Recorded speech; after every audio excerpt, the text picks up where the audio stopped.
भाई। अब जरा सॉफ्टवेयर के ब्रांचेस बना करके मैं देखूं कि सॉफ्टवेयर कितने तरह का होता है, तब जाकर के ऑपरेटिंग सिस्टम आसानी से हम लोग समझ पाएंगे। सॉफ्टवेयर का कितना ब्रांच बनेगा? कम से कम 2 ब्रांच बनेगा। एक आपका सॉफ्टवेयर क्या हो गया? Application software. और दूसरा क्या हो गया? दूसरा हो गया आपका सिस्टम सॉफ्टवेयर। एप्लीकेशन सॉफ्टवेयर किसका है, थोड़ा कर लो म्यूट। एप्लीकेशन सॉफ्टवेयर और सिस्टम सॉफ्टवेयर में अंतर क्या है? तो एप्लीकेशन सॉफ्टवेयर वैसे सेट ऑफ प्रोग्राम को बोलेंगे जो किसी पर्टिकुलर काम को करने के लिए बनाया जाता है। एप्लीकेशन सॉफ्टवेयर किसे बोलेंगे? हाँ, क्या बोल सकते हैं इसको? Set of program used to क्या? Perform a particular task. वैसा सेट ऑफ प्रोग्राम जो किसी खास काम को करने के लिए इस्तेमाल किया जाता है, वैसे सेट ऑफ प्रोग्राम को क्या बोलेंगे? Application software. मिसाल के तौर पे अगर मान लिया जाए कि अभी हमने रिकॉर्डिंग के लिए सॉफ्टवेयर यूज किया, तो किसका एक खास काम है? अभी हम लोग ये जो अभी एप्लीकेशन जिसमें हम ड्रॉ कर रहे हैं, इसका एक खास काम है क्या? इस पे हम लोग स्प्रेडशीट का काम कर सकते हैं? नहीं कर सकते। तो कहने का मतलब ये हुआ कि वैसा सेट ऑफ प्रोग्राम जो एक खास काम के लिए बनाया गया है, वो क्या कहलाएगा? Application software. और वैसा सेट ऑफ प्रोग्राम जो सिस्टम में लगे सारे हार्डवेयर रिसोर्सेज को कंट्रोल, मैनेज और डिस्ट्रीब्यूट करने के लिए बनाया गया है, वो क्या कहलाएगा? सेट ऑफ क्या बोलेंगे? Program used to control and manage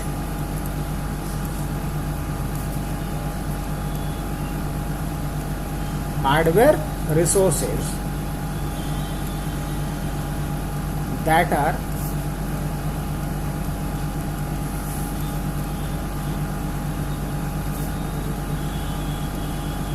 system. कहने का मतलब यहाँ कंप्यूटर से है मेरा। तो एक सिस्टम से कनेक्टेड जितने भी हार्डवेयर रिसोर्सेज हैं, उन सारे हार्डवेयर रिसोर्सेज को कंट्रोल और मैनेज करने के लिए जो सेट ऑफ प्रोग्राम यूज किया जाता है, उसे क्या कहेंगे? System software. अब अगर मैं आपसे पूछूं कि सिस्टम सॉफ्टवेयर और एप्लीकेशन सॉफ्टवेयर, इन दोनों में इंपॉर्टेंस किसका ज्यादा हाई होगा? सिस्टम सॉफ्टवेयर का। रीजन क्या है कि एप्लीकेशन सॉफ्टवेयर किसके इन्वायरमेंट में काम करता है? इसके इन्वायरमेंट में काम करता है। इसको अगर एक डायग्राम से समझा जाए तो आप समझ लो, ये आप मान लो कि आपका हार्डवेयर है, चाहे रैम हो, हार्ड डिस्क हो, रोम हो, ये सब कुछ यहाँ पे आपका है। अब इसके ऊपर कौन बैठा है? इसके ऊपर कौन बैठा है? इसके ऊपर बैठा होता है कर्नल। इसके ऊपर कौन बैठा होता है? इसके ऊपर बैठा होता है कर्नल। और कर्नल के ऊपर कौन बैठा हुआ है? कर्नल के ऊपर बैठा होता है ऑपरेटिंग सिस्टम। ऑपरेटिंग सिस्टम के ऊपर क्या बैठा हुआ है? ऑपरेटिंग सिस्टम के ऊपर बैठा होता है शेल। क्या होता है? और इसके ऊपर जो बैठा हुआ है वो क्या है? अलग अलग यूटिलिटी। क्या बैठा हुआ है? यूटिलिटी। अलग अलग तरह के यूटिलिटी प्रोग्राम है, जिसको आप एप्लीकेशन सॉफ्टवेयर भी बोल सकते हैं। और हम लोग कहाँ बैठे हुए हैं? हम लोग यहाँ बैठे हुए हैं, यूजर। अगर हमें कोई भी काम करना हो पर्टिकुलर, तो हम इसके लिए क्या यूज करेंगे? एक यूटिलिटी, एक एप्लीकेशन को यूज करेंगे। वो एप्लीकेशन या तो CUI इन्वायरमेंट में होगा या GUI इन्वायरमेंट में होगा। अब वो इन्वायरमेंट कौन दे रहा है मुझे? वो शेल प्रोवाइड कर रहा है।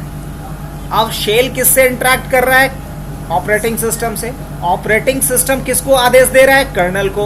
और कर्नल डायरेक्ट किससे इंटरेक्ट कर रहा होता है? हार्डवेयर से। तो कर्नल अलग नहीं है, kernel is a part of operating system and shell is also part of operating system. तो अगर इसको हम सप्रेस करेंगे तो इसका डायग्राम ऐसा बनेगा। सबसे नीचे में क्या होगा? हार्डवेयर। हार्डवेयर के ऊपर कौन बैठा होगा? Operating system. और ऑपरेटिंग सिस्टम के ऊपर कौन बैठा होगा? Application software. और एप्लीकेशन सॉफ्टवेयर के ऊपर कौन बैठा होगा? यूजर बैठा होगा, तो ये डायग्राम बनेगा इसका। लेकिन ये डिटेल डायग्राम हो गया, समझ में आ रही बात? तो सिस्टम सॉफ्टवेयर अगर ना हो, मान लीजिए ऑपरेटिंग सिस्टम ना हो, ये पूरा पार्ट सिस्टम सॉफ्टवेयर क्या हो गया? ये पूरा पार्ट किसका है? सिस्टम सॉफ्टवेयर का। अगर मान लिया जाए मैं इसी को गायब कर दूं तो यूटिलिटी कहां आप इंस्टॉल करेंगे? पॉसिबल है? नहीं पॉसिबल है। तो अगर दोनों में मैं इंपॉर्टेंस पूछूं तो अब नो डाउट क्या बताएंगे आप लोग? सिस्टम सॉफ्टवेयर का।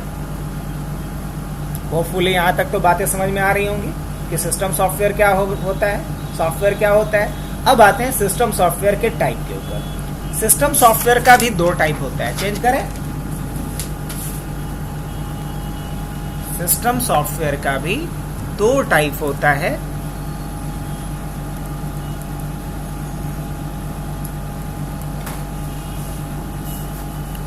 पहला टाइप होता है आपका एलटी। क्या होता है? एलटी। और दूसरा क्या होता है आपका? Operating system. एलटी के बारे में हम लोग को बहुत ज्यादा नहीं दिमाग लगाना है, नहीं सोचना है, क्योंकि एलटी किसके लिए है? डेवलपर के लिए, कोडर्स के लिए, प्रोग्रामर के लिए। किसके लिए जरूरी है? प्रोग्रामर के लिए। क्योंकि प्रोग्रामर को कोडिंग करने के बाद उसे कंपाइल करना होता है, उसे इंटरप्रेट करना होता है, तो उसे ट्रांसलेट करना होता है। बिकॉज एक प्रोग्रामर जब भी कोई कोड लिखता है तो ये किसी हाई लेवल प्रोग्रामिंग लैंग्वेज में लिखता है, लेकिन कंप्यूटर को सारी बातें किस भाषा में समझ में आती है? 0 और 1 के रूप में आता है, जैसे कि मशीन कोड या बाइनरी कोड बोलते हैं। तो प्रोग्रामर ने जो कोड लिखा उसको अल्टीमेटली किस में ट्रांसलेट करना पड़ता है? मशीन कोड 0-1 में। और किसी भी प्रोग्राम को 0-1 में जो ट्रांसलेट करने का काम करेगा उसे क्या बोलेंगे? Language translator. अब लैंग्वेज ट्रांसलेटर के बारे में भी अगर इन डिटेल जानना चाहेंगे आप, तो इसका भी 3 टाइप होता है। इसका भी कितना टाइप होता है? इसका भी 3 टाइप होता है। असेंबलर होता है, और क्या होता है? कंपाइलर होता है, और इंटरप्रेटर होता है। 3 टाइप इसका। ठीक है। अब अगर हम बात करें ऑपरेटिंग सिस्टम का, तो ऑपरेटिंग सिस्टम का बहुत टाइप होता है, लेकिन चूंकि हम लोग अभी बीटेक या बीसीए के क्लास में नहीं बैठे हुए कि बैच ऑपरेटिंग सिस्टम और फलाना ये सब बताएं, हम लोग यहाँ प्रोफेशनल अगर अप्रोच या पॉइंट ऑफ व्यू से बात करें तो ऑपरेटिंग सिस्टम 2 होता है। कितना? क्लाइंट और सर्वर। क्लाइंट और सर्वर। क्लाइंट ऑपरेटिंग सिस्टम और सर्वर ऑपरेटिंग सिस्टम में क्या डिफरेंस होता है सर?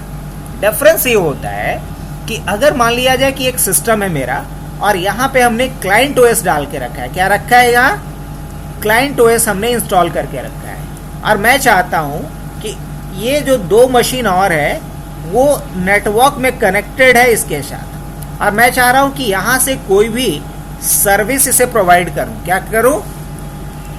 सर्विस प्रोवाइड करूं। किसे? इस मशीन से इन दोनों मशीन को मैं कोई सर्विस प्रोवाइड करूं। Is it possible? जवाब होगा नो, ये पॉसिबल नहीं। क्योंकि क्लाइंट उसे कहते हैं जो कोई सर्विस अवेल करता हो सर्वर से, और सर्वर उसे कहते हैं जो अपने क्लाइंट्स को कोई सर्विस प्रोवाइड करता हो। दूसरा केस अगर मान लो कि एक हमारा सर्वर है सर ये, और सर्वर से हमारा कुछ क्लाइंट मशीन जुड़ा हुआ है, मान लो ये 2 मशीन जुड़ा हुआ है। अब मैं चाहता हूं कि यहाँ हमारे पास इस मशीन से यहाँ हमारे पास सर्वर ओएस है। क्या है? सर्वर ओएस है। और मैं चाहता हूं कि इसे क्या प्रोवाइड करूं? एक एड्रेस प्रोवाइड करूं। क्या करूं? एड्रेस प्रोवाइड करूं। क्या ये पॉसिबल है? बोलेंगे जी हाँ, ये पॉसिबल है, ये कैपेबल है इसको, और इसको क्या देने में? कोई भी सर्विस प्रोवाइड करने में।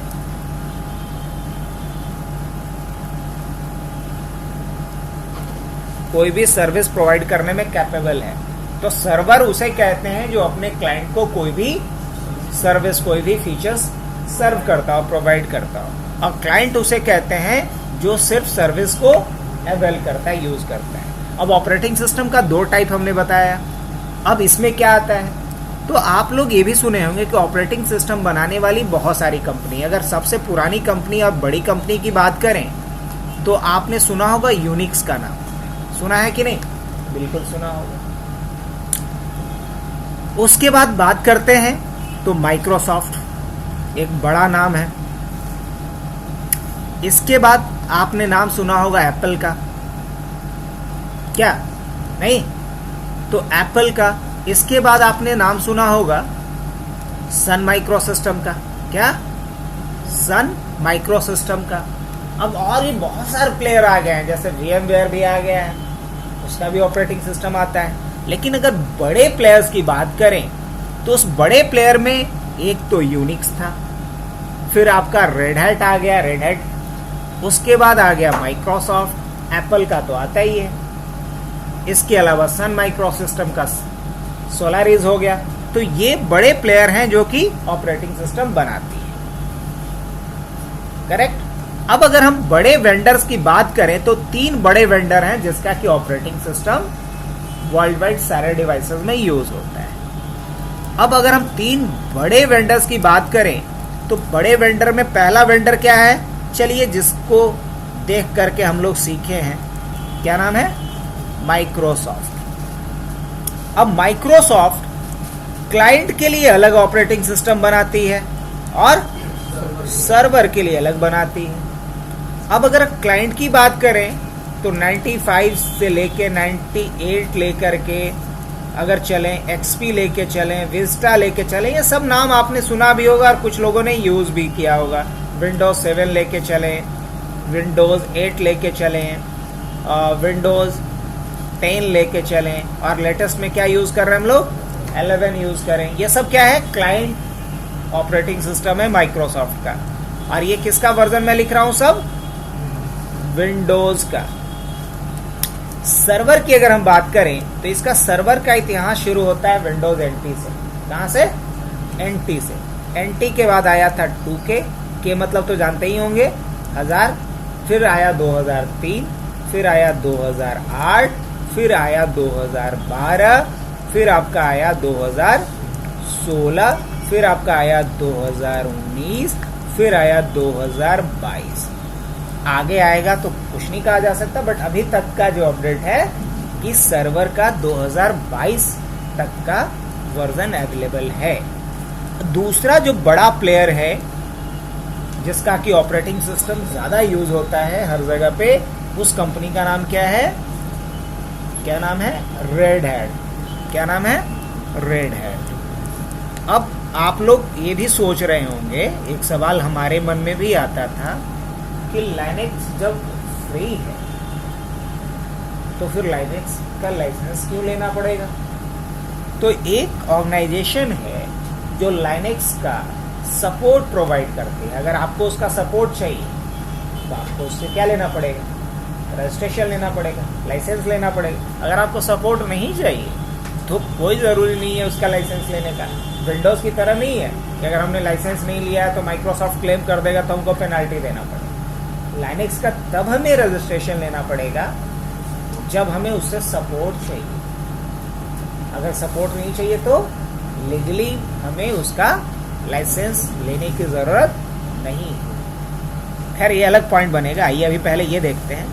अब रेड हैट जो है, रेड हैट भी एक ऑर्गेनाइजेशन है, कंपनी, एक MNC जो अलग अलग तरह का सर्टिफिकेशन और ट्रेनिंग प्रोवाइड करती है और लाइनेक्स ऑपरेटिंग सिस्टम का सपोर्ट और डिस्ट्रीब्यूशन भी प्रोवाइड करती है। अब रेड हैट का जो ऑफिशियल वर्जन आता है वो सर्वर और क्लाइंट दोनों के लिए क्या आता है? एक ही आता है। ऐसा नहीं होता है कि ये सर्वर के लिए अलग बनाएगा और क्लाइंट के लिए अलग बनाएगा। और इसका जो वर्जन आता है उसको बोलते हैं RHEL। क्या बोलते हैं सर इसको? RHEL, red hat enterprise Linux. क्या बोलते हैं इसको?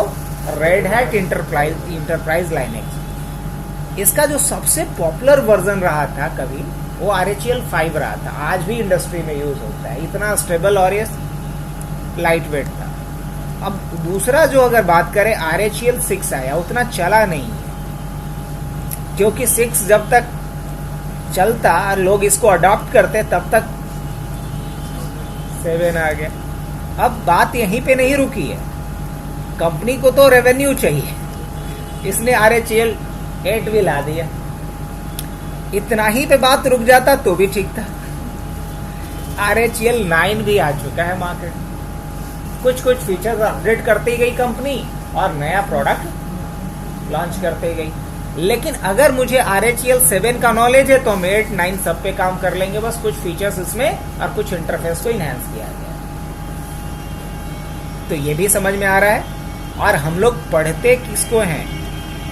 अब देखिए एक बात और, जब आप लाइनेक्स पढ़ाई कर रहे हैं लाइनेक्स की और लाइनेक्स पे आप जॉब करने जाइएगा तो सीधी सी बात है कि आपको लाइनेक्स का सर्टिफिकेशन शो करना पड़ेगा कि हमने लाइनेक्स का ट्रेनिंग किया है। अब लाइनेक्स का जो ट्रेनिंग सर्टिफिकेशन होता है वो 2-3 वेंडर प्रोवाइड करते हैं। उसमें से एक वेंडर है आपका कॉम्टिया का, वो भी लाइनेक्स एडमिनिस्ट्रेटर का सर्टिफिकेट प्रोवाइड करता है। लगभग उसका कॉस्ट आता है $400 के करीब। ये सारी बातें भी हम लोग करेंगे लेटर ऑन, बट अभी इन शॉर्ट ये समझ लीजिए कि अगर कॉम्टिया का अगर हम लोग लेते हैं लाइनेक्स एडमिनिस्ट्रेशन का सर्टिफिकेशन तो उस पर लगभग $400 के करीब खर्चा आ जाता है। अब डॉलर का क्या रेट है कुणाल देख के बता दे।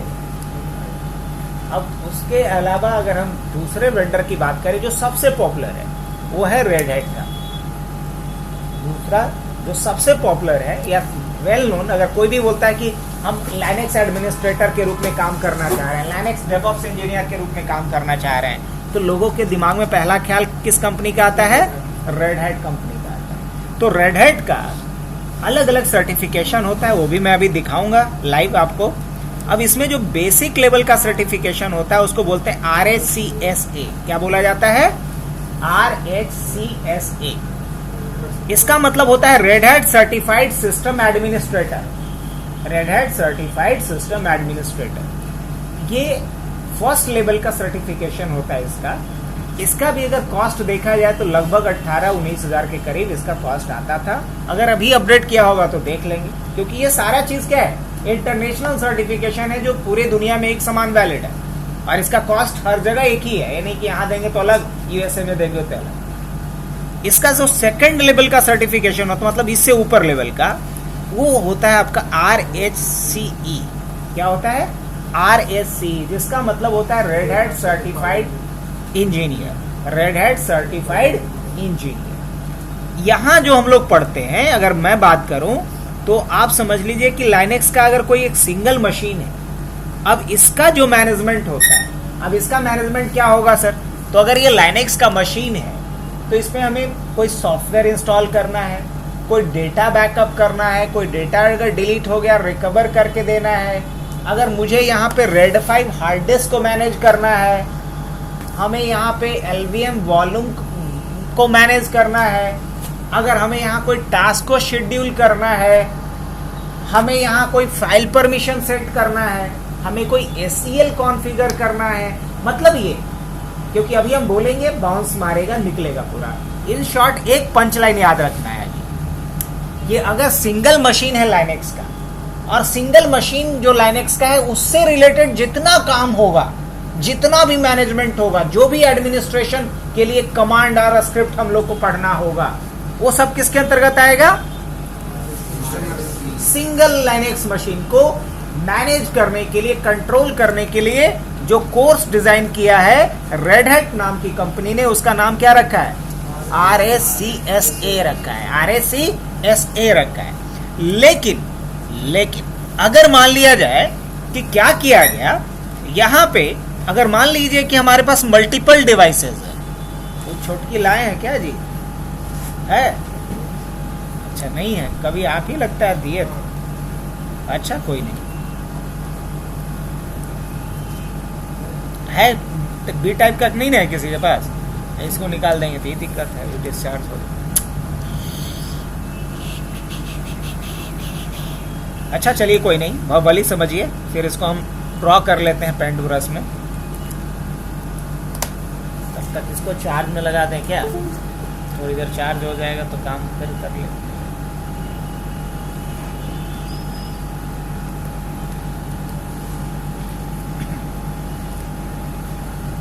हाँ, तो बात कर रहे थे हम लोग किसका? RSC का। RSC किसे करना चाहिए? RSC उसे करना चाहिए, या RSC इसलिए डिजाइन किया गया है ताकि कोई एज अ सर्वर एडमिनिस्ट्रेटर काम कर सके, एज अ कोई डेवऑप्स इंजीनियर अपना करियर बनाना चाह रहा है, डेवलपमेंट एंड ऑपरेशन दोनों काम करना चाह रहा है। डेवऑप्स का मतलब क्या होता है?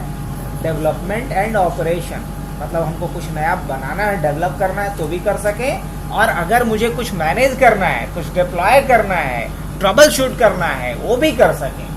तो एज अ डेवऑप्स इंजीनियर अगर हम जाना चाह रहे हैं, एज अ सर्वर इंजीनियर जाना चाह रहे हैं, तो मुझे RSCSA से काम नहीं चलेगा।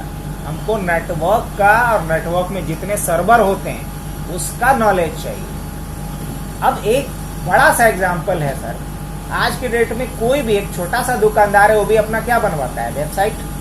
दुकानदार को तो छोड़ दो, अगर कोई प्रोफेशनल है, चाहे वो एस्ट्रोलॉजर हो या मोटिवेटर हो, वो क्या करता है? अपना एक पोर्टफोलियो का वेबसाइट बनाता है। कोई पर्सनली ब्लॉगिंग के लिए क्या करता है? अपना वेबसाइट बनाता है। तो सोच के देखिए कि जो वेबसाइट बनाता है वो वेबसाइट कहीं सर्वर पे ही ना रखा जाता होगा। तो जिस सर्वर पे रखा जाता है उस सर्वर को क्या बोलते हैं? Apache web server. क्या बोलते हैं उसको? Apache web server. और अपाचे वेब सर्वर कहाँ होता है? लाइनेक्स सर्वर के ऊपर बनाया जाता है। अगर दुनिया में 100 गो वेबसाइट है आज के डेट में, हालांकि गलत जवाब है, 20 लाख से ज्यादा वेबसाइट। तो अगर 100 गो वेबसाइट है, 20 लाख बार बार बोलने में थोड़ा मुंह ज्यादा है, तो 100 वेबसाइट भी अगर है दुनिया में अभी, तो उसमें 70 वेबसाइट लाइनेक्स सर्वर। तो सोचिए कि क्या इंपॉर्टेंस। जितने डेटा सेंटर का नाम सुना होगा वो सब लाइनेक्स पे। जो भी क्लाउड सर्विसेज है पूरा लाइनेक्स के प्लेटफॉर्म पे। जो हम लोग स्मार्ट वॉच पहने हैं लाइनेक्स पे, एंड्रॉयड फोन जो यूज कर रहे हैं बैकएंड में वहां भी लाइनेक्स है। जो राउटर स्विच है, अगर राउटर नहीं होता तो इंटरनेट की बीमारी नहीं होती। इंटरनेट की बीमारी नहीं होती तो बहुत सारे जो ये नए नए उपज हैं अभी मार्केट के, वो उपज ही नहीं होते। नहीं, ये जितने मोटिवेटर, इन्फ्लुएंसर, जितने यहाँ नेता है ना, जो विश्व गुरु बन गए, वो सब का सब उपज कहाँ का है? सोशल मीडिया का दिन। अब ये सोशल मीडिया होता ही नहीं, इंटरनेट नहीं होता तो, और राउटर नहीं होता तो इंटरनेट नहीं होता। तो ये सब का सब, राउटर में भी क्या है एज ऑपरेटिंग सिस्टम? iOS किस पे डेवलप है? लाइनेक्स। तो कोई भी ऐसा आप उठा के देख लीजिए डिवाइस, सब में क्या है? बैकएंड में लाइनेक्स ऑपरेटिंग सिस्टम। अब आज के डेट में अगर हम बोलें कि लाइनेक्स हमें क्यों पढ़ना चाहिए, चलिए एक उदाहरण। मान लीजिए कि इनको क्या बनना है? एक हैकर बनना है, एक सिक्योरिटी इंजीनियर बनना है, इनको साइबर सिक्योरिटी एनालिस्ट बनना है। तो साइबर सिक्योरिटी के लिए जितना भी रिसर्च का जो काम होता है वो कहाँ आसानी से किया जा सकता है? लाइनेक्स पे। अब अगर मान लीजिए कि वो नेटवर्क इंजीनियर है और उनको नेटवर्क को ऑटोमेट करना है। ऑटोमेट करने से क्या होगा? कंपनी का बहुत समय बचेगा, पैसा बचेगा, एरर्स बहुत कम आएंगे। अब नेटवर्क को ऑटोमेट करने के लिए क्या यूज करेंगे? लाइनेक्स को यूज करेंगे। अब अगर मान लो कि ये डेवलपर है, वेब डेवलपर है, सही में वेब डेवलपर है, तो ये एक वेब डेवलपर है। अब इसको वेबसाइट होस्ट करना है तो क्या यूज करेगी? लाइनेक्स, NGX, अपाचे, ये सब कौन यूज करेगा? ये यूज करेगी जिसको कि वेबसाइट डेवलपमेंट करना है, वेब होस्टिंग करना है, उसके बिना ये कर ही नहीं सकती है। तो चाहे साइबर सिक्योरिटी का मामला हो, चाहे नेटवर्क ऑटोमेशन का मामला हो, चाहे नेटवर्क हैकिंग का मामला हो, चाहे वेबसाइट डेवलपमेंट का मामला हो, या मान लो इसके अलावा कोई सॉफ्टवेयर डेवलपमेंट का मामला हो, चाहे वो डेटा सेंटर का मामला हो, चाहे क्लाउड सर्विसेज का मामला हो, हर जगह क्या यूज होना है? लाइनेक्स का इस्तेमाल होना है बैकएंड में। तो समझ के देखिए कि लाइनेक्स में कितना स्कोप होगा और कितने ज्यादा हमारे पास अपॉर्चुनिटीज बनेंगे। तो इसलिए लाइनेक्स ऑपरेटिंग सिस्टम मैक्सिमम लोगों को आना ही चाहिए, बिना ये सोचे हुए कि क्या करेंगे। अगर आपको लाइनेक्स आता है तो बहुत सारे आपके पास अपॉर्चुनिटीज ना चाहते हुए। अब सवाल ये है कि हमने ये समझा कि लाइनेक्स क्या होता है। लाइनेक्स एक ओपन सोर्स कर्नल है जिसे कि लिनस टॉरवल्ड्स ने 1991 में बनाया। अब लाइनेक्स ऑपरेटिंग सिस्टम चूंकि ओपन सोर्स कर्नल है, तो इस कर्नल को यूज करके अलग अलग कम्युनिटी ने अलग अलग ऑपरेटिंग सिस्टम बना डाला। अब यहाँ कम्युनिटी से मेरा कहने का क्या मतलब है? अब मान लो हैकर का एक कम्युनिटी है, और हैकर का जो कम्युनिटी है वो लाइनेक्स कर्नल को यूज करके एक ऑपरेटिंग सिस्टम बना दिया जिसका नाम रखा काली। आज के डेट में आप लोग नाम भी सुने होंगे, काली लाइनेक्स। सुना है नहीं सुना तो सुन लेंगे, मैक्सिमम लोग सुने रहते हैं, नहीं भी तो कोई नहीं, अभी सुन लीजिए। काली हो गया, पैरोट हो गया, इससे पहले आता था बैक ट्रैक। क्या आता था? Back track. अब क्या आता है? काली आता है। अब काली का भी अपडेटेड आ गया, जो शायद कुछ दिन में इसको अपडेटेड कर दें, जिसका नाम है पैरोट। तो ये हैकर कम्युनिटी ने बनाया। ध्यान से सुनिएगा मेरी बात। अब एक दूसरी कम्युनिटी है। अब जैसे मान लिया जाए कि किसी के पास मान लो वो जो अल्कोहल होता है, अब अल्कोहल से मान लो कि कोई बेवड़ा है तो दारू बना लिया, कोई मान लो कि डॉक्टर है तो होम्योपैथिक दवाई बना लिया। तो एक ही चीज से अलग अलग चीजें तैयार की जा सकती है। अब डिपेंड करता है कि किस कम्युनिटी से वो बिलोंग करता है, उसी तरह का वो प्रोडक्ट बनाएगा। हाँ या ना? हाँ। तो कहने का मतलब है कि हैकर कम्युनिटी ने लाइनेक्स कर्नल को यूज करके क्या बनाया? एक काली लाइनेक्स नाम का ऑपरेटिंग सिस्टम बनाया। तो काली लाइनेक्स को कर्नल नहीं बोलेंगे, ऑपरेटिंग सिस्टम बोलेंगे, क्योंकि सिर्फ उसमें कर्नल नहीं है, कर्नल के साथ साथ ये सारी फंक्शनलिटीज है जो हमने अभी एक डायग्राम में सीखा था। ये पूरी फंक्शनलिटीज, कर्नल, ओएस, शेल, सब कुछ है उसमें। तो क्या बोलेंगे उसको? एक ऑपरेटिंग सिस्टम। अब वही एक डेस्कटॉप यूजर का कम्युनिटी था, अब बहुत ही पॉपुलर है, आपने नाम सुना होगा युवंतु। अब युवंतु जो है वो डेस्कटॉप यूजर की जो कम्युनिटी है उसने बनाया, इसलिए ताकि क्लाइंट मशीन पे लाइनेक्स ऑपरेटिंग सिस्टम को यूज किया जाए, है ना, instead of Windows operating system. अब क्यों यूज करेंगे, जरा अब इसके बीच कंपैरिजन भी सुनने वाले हैं कि विंडोज और लाइनेक्स के बीच क्या कंपैरिजन होता है। बहुत इंपॉर्टेंट क्वेश्चन भी बनता है इसमें। अब और भी कुछ कम्युनिटी है, जैसे सर्वर के लिए। तो सर्वर के लिए जो कम्युनिटी है बनाया गया, उसका नाम रखा गया RHEL, जो अभी अभी हमने बताया था आपको, RHEL, जिसको बोलते हैं red Hat enterprise Linux, red Hat enterprise Linux. लेकिन इस कम्युनिटी को ओन करता है कोई एक प्राइवेट ऑर्गेनाइजेशन जिसका नाम क्या है? Red hat. और इसलिए अगर हम RHEL यूज कर रहे हैं तो मुझे इसका सब्सक्रिप्शन लेना पड़ेगा, इसका लाइसेंस लेना पड़ेगा, अगर सपोर्ट चाहिए तो। अगर सपोर्ट नहीं चाहिए तो लाइसेंस, सब्सक्रिप्शन कोई नीडेड नहीं है, कोई जरूरत नहीं। तो अलग अलग कम्युनिटी ने इसका अलग अलग क्या बना के रखा है? हाँ, अलग अलग एडिशन बना के रखा है। जैसे आप नाम अगर 2-4 की बात करें तो और 1-2-4 नाम हम बता देते हैं। सेंटोस, क्या? सेंटोस, फेडोरा, मिंट, है ना, ये सब के सब क्या है? लाइनेक्स के डिस्ट्रीब्यूशन है। अब लाइनेक्स का इतना डिस्ट्रीब्यूशन इसलिए आता है क्योंकि इसका सोर्स कोड क्या है? ओपन है। कोई भी अगर डेवलपर अपने हिसाब से इसमें थोड़ा बहुत चेंजेस करके एक नया ऑपरेटिंग सिस्टम बना सकता है। तो ये बातें भी क्लियर हो गई। अब जरा हम लोग आगे बढ़ते हैं थोड़ा, तो एक दिमाग में सवाल आता है कि ऑपरेटिंग सिस्टम का काम क्या है। जरा इसको समझेंगे तो एक आपके दिमाग में सवाल आएगा, नहीं तो हम पहले ही पूछ लेते हैं कि लाइनेक्स और विंडोज में ज़्यादा अच्छा कौन है। तो आप जवाब तभी दे पाएंगे सटीक जब आप एक ऑपरेटिंग सिस्टम के काम को समझिएगा कि एक ऑपरेटिंग सिस्टम का क्या काम होता है। तो कोई आपसे पूछे कि ऑपरेटिंग सिस्टम क्या है, तो आप क्या बोल सकते हैं? हम ऑपरेटिंग सिस्टम एक सिस्टम सॉफ्टवेयर है जो हमारे कंप्यूटर में, हमारे मतलब यूजर और कंप्यूटर में लगे हार्डवेयर के बीच एक मीडिएटर का काम करता है,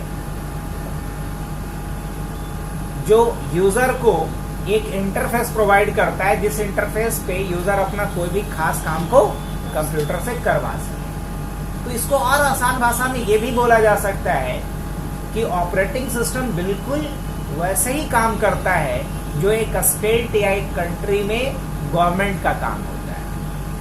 एक स्टेट गवर्नमेंट का क्या काम है कि एक स्टेट लेवल पे जितने भी रिसोर्सेज हैं उन सारे रिसोर्सेज को कंट्रोल करना, रेगुलेट करना और उसका प्रॉपर डिस्ट्रीब्यूशन करना, यही ना काम है इसका। एक सेंट्रल गवर्नमेंट का क्या रिस्पॉन्सिबिलिटीज है? उसकी रिस्पॉन्सिबिलिटीज ये है कि पूरे नेशन में जितने भी रिसोर्सेज अवेलेबल हैं उन सारे रिसोर्सेज को कंट्रोल करना, रेगुलेट करना और प्रॉपर डिस्ट्रीब्यूशन करना। मतलब किसको क्या देना है ये कौन तय करेगा? सरकार तय करेगी। ठीक उसी तरीके से हमारे सिस्टम में, हमारे कंप्यूटर में, हमारे स्मार्ट डिवाइसेस में ऑपरेटिंग सिस्टम का रोल होता है कि जितने भी रिसोर्सेज लगे हुए हैं उन सारे रिसोर्सेज को कंट्रोल करना, मैनेज करना, डिस्ट्रीब्यूट करना, ये सारी रिस्पॉन्सिबिलिटीज प्ले कौन करता है? Operating system. अब रही बात कि ऑपरेटिंग सिस्टम का मेन दो ऑब्जेक्टिव होता है, एक प्राइमरी और एक सेकेंडरी। ये बड़ा इंपॉर्टेंट पॉइंट है, ध्यान से सुनिएगा इसको। ऑपरेटिंग सिस्टम का मेन दो ऑब्जेक्टिव होता है, प्राइमरी ऑब्जेक्टिव और सेकेंडरी ऑब्जेक्टिव। प्राइमरी का मतलब तो समझ ही रहे हैं, पहला या प्राथमिक। सेकेंडरी का मतलब दूसरा। प्राइमरी ऑब्जेक्टिव क्या होता है? To make the system convenient to use, to make the system convenient to use. इसका क्या अर्थ? इसका ये अर्थ है कि एक सिस्टम को इतना इजी बना लो, इतना सरल बना लो कि कोई भी एक न्यू कमर, एक फ्रेशर भी उसको आसानी से यूज कर सके और अपना कोई भी काम कर सके। ये प्राइमरी ऑब्जेक्टिव है ऑपरेटिंग सिस्टम। ये कंप्यूटर को इतना इजी बना दो कि कोई भी इसमें नए यूजर भी, एक फ्रेशर भी आकर के अपना काम कर सके। सेकेंडरी जो इसका गोल है वो क्या होता है? To make the system efficient to use. पहला क्या बोले थे? कन्वीनियंट, मतलब आसान बनाओ। और दूसरा क्या बोल रहे हैं? इफिशिएंट। इफिशिएंट का मतलब क्या होता है कि इसमें जितने भी रिसोर्सेज लगे हुए हैं उन सारे रिसोर्सेज का मैक्सिमम यूटिलाइजेशन। क्या हो? उन सारे रिसोर्सेज का मैक्सिमम यूटिलाइजेशन। अब इसका क्या अर्थ है सर? इसका अर्थ ये है कि मान लिया जाए कि हमारे कंप्यूटर में, हमारे इस लैपटॉप में 16 GB रैम लगा हुआ है। इस पे हम विंडोज 7 डाल दे रहे हैं। अब विंडोज 7 अगर हम डालेंगे, ऑपरेटिंग सिस्टम ही है वो 32 बिट का, तो पता है रैम कितना यूज कर पाएंगे? 4 GB। तो लगा हुआ कितना है? 16 GB। यूज कितना कर पा रहे हैं? 4 GB। तो क्या इसको हम बोलेंगे कि पूरा का पूरा इस्तेमाल हो पा रहा है? नहीं। तो क्या हम बोलेंगे कि इफिशिएंट यूज हो पा रहा है? नहीं, इफिशिएंट यूज नहीं हो पा रहा है। किसी भी डिवाइस का इफिशिएंट यूज का मतलब ये हो गया कि इसमें जितने भी रिसोर्स लगे हुए हैं उन सारे रिसोर्स का पूरा इस्तेमाल हो। तो ये सेकेंडरी गोल हुआ किसका? Operating system. प्राइमरी गोल क्या है? कन्वीनियंट। अब जरा आते हैं कि विंडोज इतना ज्यादा क्यों पॉपुलर है एक इंड यूजर के नजर में, प्रोफेशनल के नजर में नहीं, इंड यूजर के नजर में। क्योंकि इंड यूजर को क्या चाहिए? इफिशियंसी चाहिए या कन्वीनियंट चाहिए? एक इंड यूजर को कन्वीनियंस चाहिए। उनको क्या चाहिए? सुविधाजनक चाहिए, इजी टू यूज चाहिए। उनको इससे मतलब नहीं कि रैम कितना है। कितने परसेंट यूजर को ये भी पता होता है कि कितना रैम है, अब कितना यूज हो रहा है, इतना देखना आता है क्या? उनको नहीं आता। तो उनको इफिशिएंट नहीं चाहिए, इफिशियंसी से बहुत मतलब नहीं है उनको कन्वीनियंट चाहिए, इजी चाहिए, सुविधाजनक चाहिए। तो बताइए वो क्या यूज करना चाहेंगे? अगर मान लीजिए किसी के लैपटॉप पे लाइनेक्स डाल दें, ubuntu डाल दें, तो 1-2 दिन में बोलेगा हटा देते हैं सर, वही डाल देते हैं। क्यों? क्योंकि वो उतना इजी टू यूज नहीं है जितना कि विंडोज है। तो कन्वीनियंट कहने का मतलब होता है इजी टू यूज, और एफिशिएंट का मतलब होता है maximum use of hardware resources. तो यूजर का प्राथमिकता किस बात की होती है? एक इंड यूजर की, इजी टू यूज। तो पॉपुलैरिटी किसका होगा? रेज विंडोज का। ये रीजन है। नहीं तो बहुत सारे लोगों के दिमाग में लाइनेक्स पढ़ने के बाद ये विचार आता है कि विंडोज में तो बहुत कमी है यार, लाइनेक्स तो बहुत अच्छा है। अब कैसे, अच्छा जरा मैं गिनवाता हूँ, आप लोग ध्यान से सुनिएगा। पहला चीज कि विंडोज का सोर्स कोड जो है ओपन नहीं है, लाइनेक्स का सोर्स कोड क्या है, ओपन है। अब ओपन होने का क्या मतलब है सर? ओपन होने का मतलब यह है कि विंडोज में क्या कोड लिखा गया हम नहीं देख सकते। अब नहीं देख सकते तो क्या नुकसान है? नुकसान है कि आंख मूंद के भरोसा कीजिए। अभी क्या चुरा रहा है, क्या कहाँ भेज रहा है, हमको कोई अता पता नहीं। क्योंकि अगर हम पढ़ेंगे शेल स्क्रिप्टिंग यहाँ पे, या जब इथिकल हैकिंग पढ़ेंगे तो हम दिखाएंगे कि आप कुछ लाइन का लाइनेक्स में या पाइथन में कोड लिख करके किसी के सिस्टम को रिमोटली बैकडोर से कंट्रोल कर सकते हो और उसको पता नहीं चलेगा। इतना पावरफुल है शेल स्क्रिप्टिंग या पाइथन का स्क्रिप्ट। कुछ तो नमूना ऑलरेडी हम दिखाए हैं नेटवर्क ऑटोमेशन में आप लोगों को। अब सोचिए कि अगर 2 लाइन का कोड लिख करके किसी के मोबाइल को कंट्रोल कर सकते हैं, किसी के लैपटॉप को कंट्रोल कर सकते हैं, तो ये जो ससुरा 4-4 GB का विंडोज हम लोग इंस्टॉल करते हैं, इंस्टॉल होने के बाद 20 GB हो जाता है, इसमें क्या कोड है हमको पता है? नहीं पता है। तो हमें क्या करना है यहाँ पे? ब्लाइंड फेथ करना है, ब्लाइंड ट्रस्ट करना है, यही ना ऑप्शन है। अगर यही लाइनेक्स इंस्टॉल करते हैं तो उसका सोर्स कोड हम देख सकते हैं। अगर आपको पढ़ने आता है, समझने आता है, तो आप देख सकते हैं इसमें क्या कोड किया गया है। तो मतलब ट्रांसपेरेंसी कहाँ है ज्यादा? लाइनेक्स में। तो सिक्योर कौन माना जाएगा ज्यादा? लाइनेक्स। पहला अंतर क्या है? सोर्स कोड विंडोज का ओपन नहीं है, जबकि लाइनेक्स का सोर्स कोड क्या है? ओपन है, आप देख सकते हैं बकायदा। दूसरा अंतर क्या है कि विंडोज फ्री नहीं है, पेड है। लाइनेक्स क्या है? फ्री है। इसका क्या मतलब हुआ सर? कि अगर विंडोज आप यूज कर रहे हैं और आप पायरेटेड यूज कर रहे हो, क्लेम करेगा और आपको पेनल्टी भरना पड़ जाएगा। यही कृष्णा एजेंसी का नाम सुने होंगे, उस पर पेनल्टी हुआ था 15 लाख का, भरना पड़ गया था। कहने का मतलब ये है, लेकिन अगर लाइनेक्स इंस्टॉल करके यूज कर रहे हो, कोई पेनल्टी नहीं, कोई क्लेम नहीं कर सकता है, क्योंकि वो फ्री है। अब अगर मान लिया जाए कि हमने विंडोज का लाइसेंस की लिया है, तो हम इसके साथ शेयर नहीं कर सकते। लेकिन मान लो कि हमने रेड हैट का ही अगर सब्सक्रिप्शन लिए, लाइसेंस लिए, तो हम अपने किसी भी कॉलीग के साथ शेयर कर सकते हैं। उसके लिए कोई उसको एडिशनल चार्ज नहीं देना पड़ेगा। तो इस मामले में भी बाजी मार गया लाइनेक्स। अब आते हैं अगले पॉइंट की तरफ। लाइनेक्स का जो कोड होता है ओवरऑल बहुत लाइट वेट होता है और छोटा होता है। विंडोज का कोड बहुत ही बल्की होता है। अब बल्की होगा तो इसमें बहुत ज्यादा हार्डवेयर भी चाहिए होगा। अब चलो एक एग्जांपल लेते हैं। विंडोज का कोई भी सर्वर माइक्रोसॉफ्ट ने ऐसा नहीं बनाया जो 8 GB और 16 GB से कम रैम पे काम कर जाए। लाइनेक्स का कोई भी सर्वर ऐसा नहीं है जो 2 GB पे काम ना कर जाए, इवन 1 GB पे काम कर जाए। मतलब इसमें हार्डवेयर रिसोर्सेज क्या चाहिए? बहुत ही कम। और विंडोज में क्या चाहिए? हार्डवेयर कॉन्फ़िगरेशन बहुत बड़ा चाहिए। एक और बात, विंडोज में चूंकि सोर्स कोड बहुत ही बल्की बनाया गया, बहुत हेवी बनाया गया है, तो यहाँ चांसेस क्या है? एरर का, बग्स का भी चांसेस बहुत ज्यादा है। इसको हैकर लोग क्या बोलता है? वल्नरेबिलिटीज, मतलब लूपहोल्स। तो विंडोज में लूपहोल्स ज्यादा हैं, इसलिए इसको एक्सप्लॉइट बहुत इजी किया जा सकता है। आप सुने होंगे विंडोज का सिस्टम है तो हैक होने का ज्यादा चांस है। क्या है भाई? तो इसको इजीली एक्सप्लॉइट किया जा सकता है किसी भी अटैकर्स के द्वारा। लेकिन लाइनेक्स को एक्सप्लॉइट नहीं किया जा सकता, क्योंकि उसमें बहुत बल्कि कोड नहीं लिखा गया है, बहुत उसको सिक्योर बनाया गया है। एक और बात, विंडोज के लिए सुने होंगे कि एक बड़ा सरदर्द रहता है वायरस, वॉर्म, ट्रोजन। ये 3 को नाम सुना होगा आपने, वायरस, वॉर्म और ट्रोजन। तीनों में कुछ अंतर भी होता है। वायरस बोला जाता है वैसे हार्मफुल प्रोग्राम को जो ऑटोमेटिकली क्या करता है?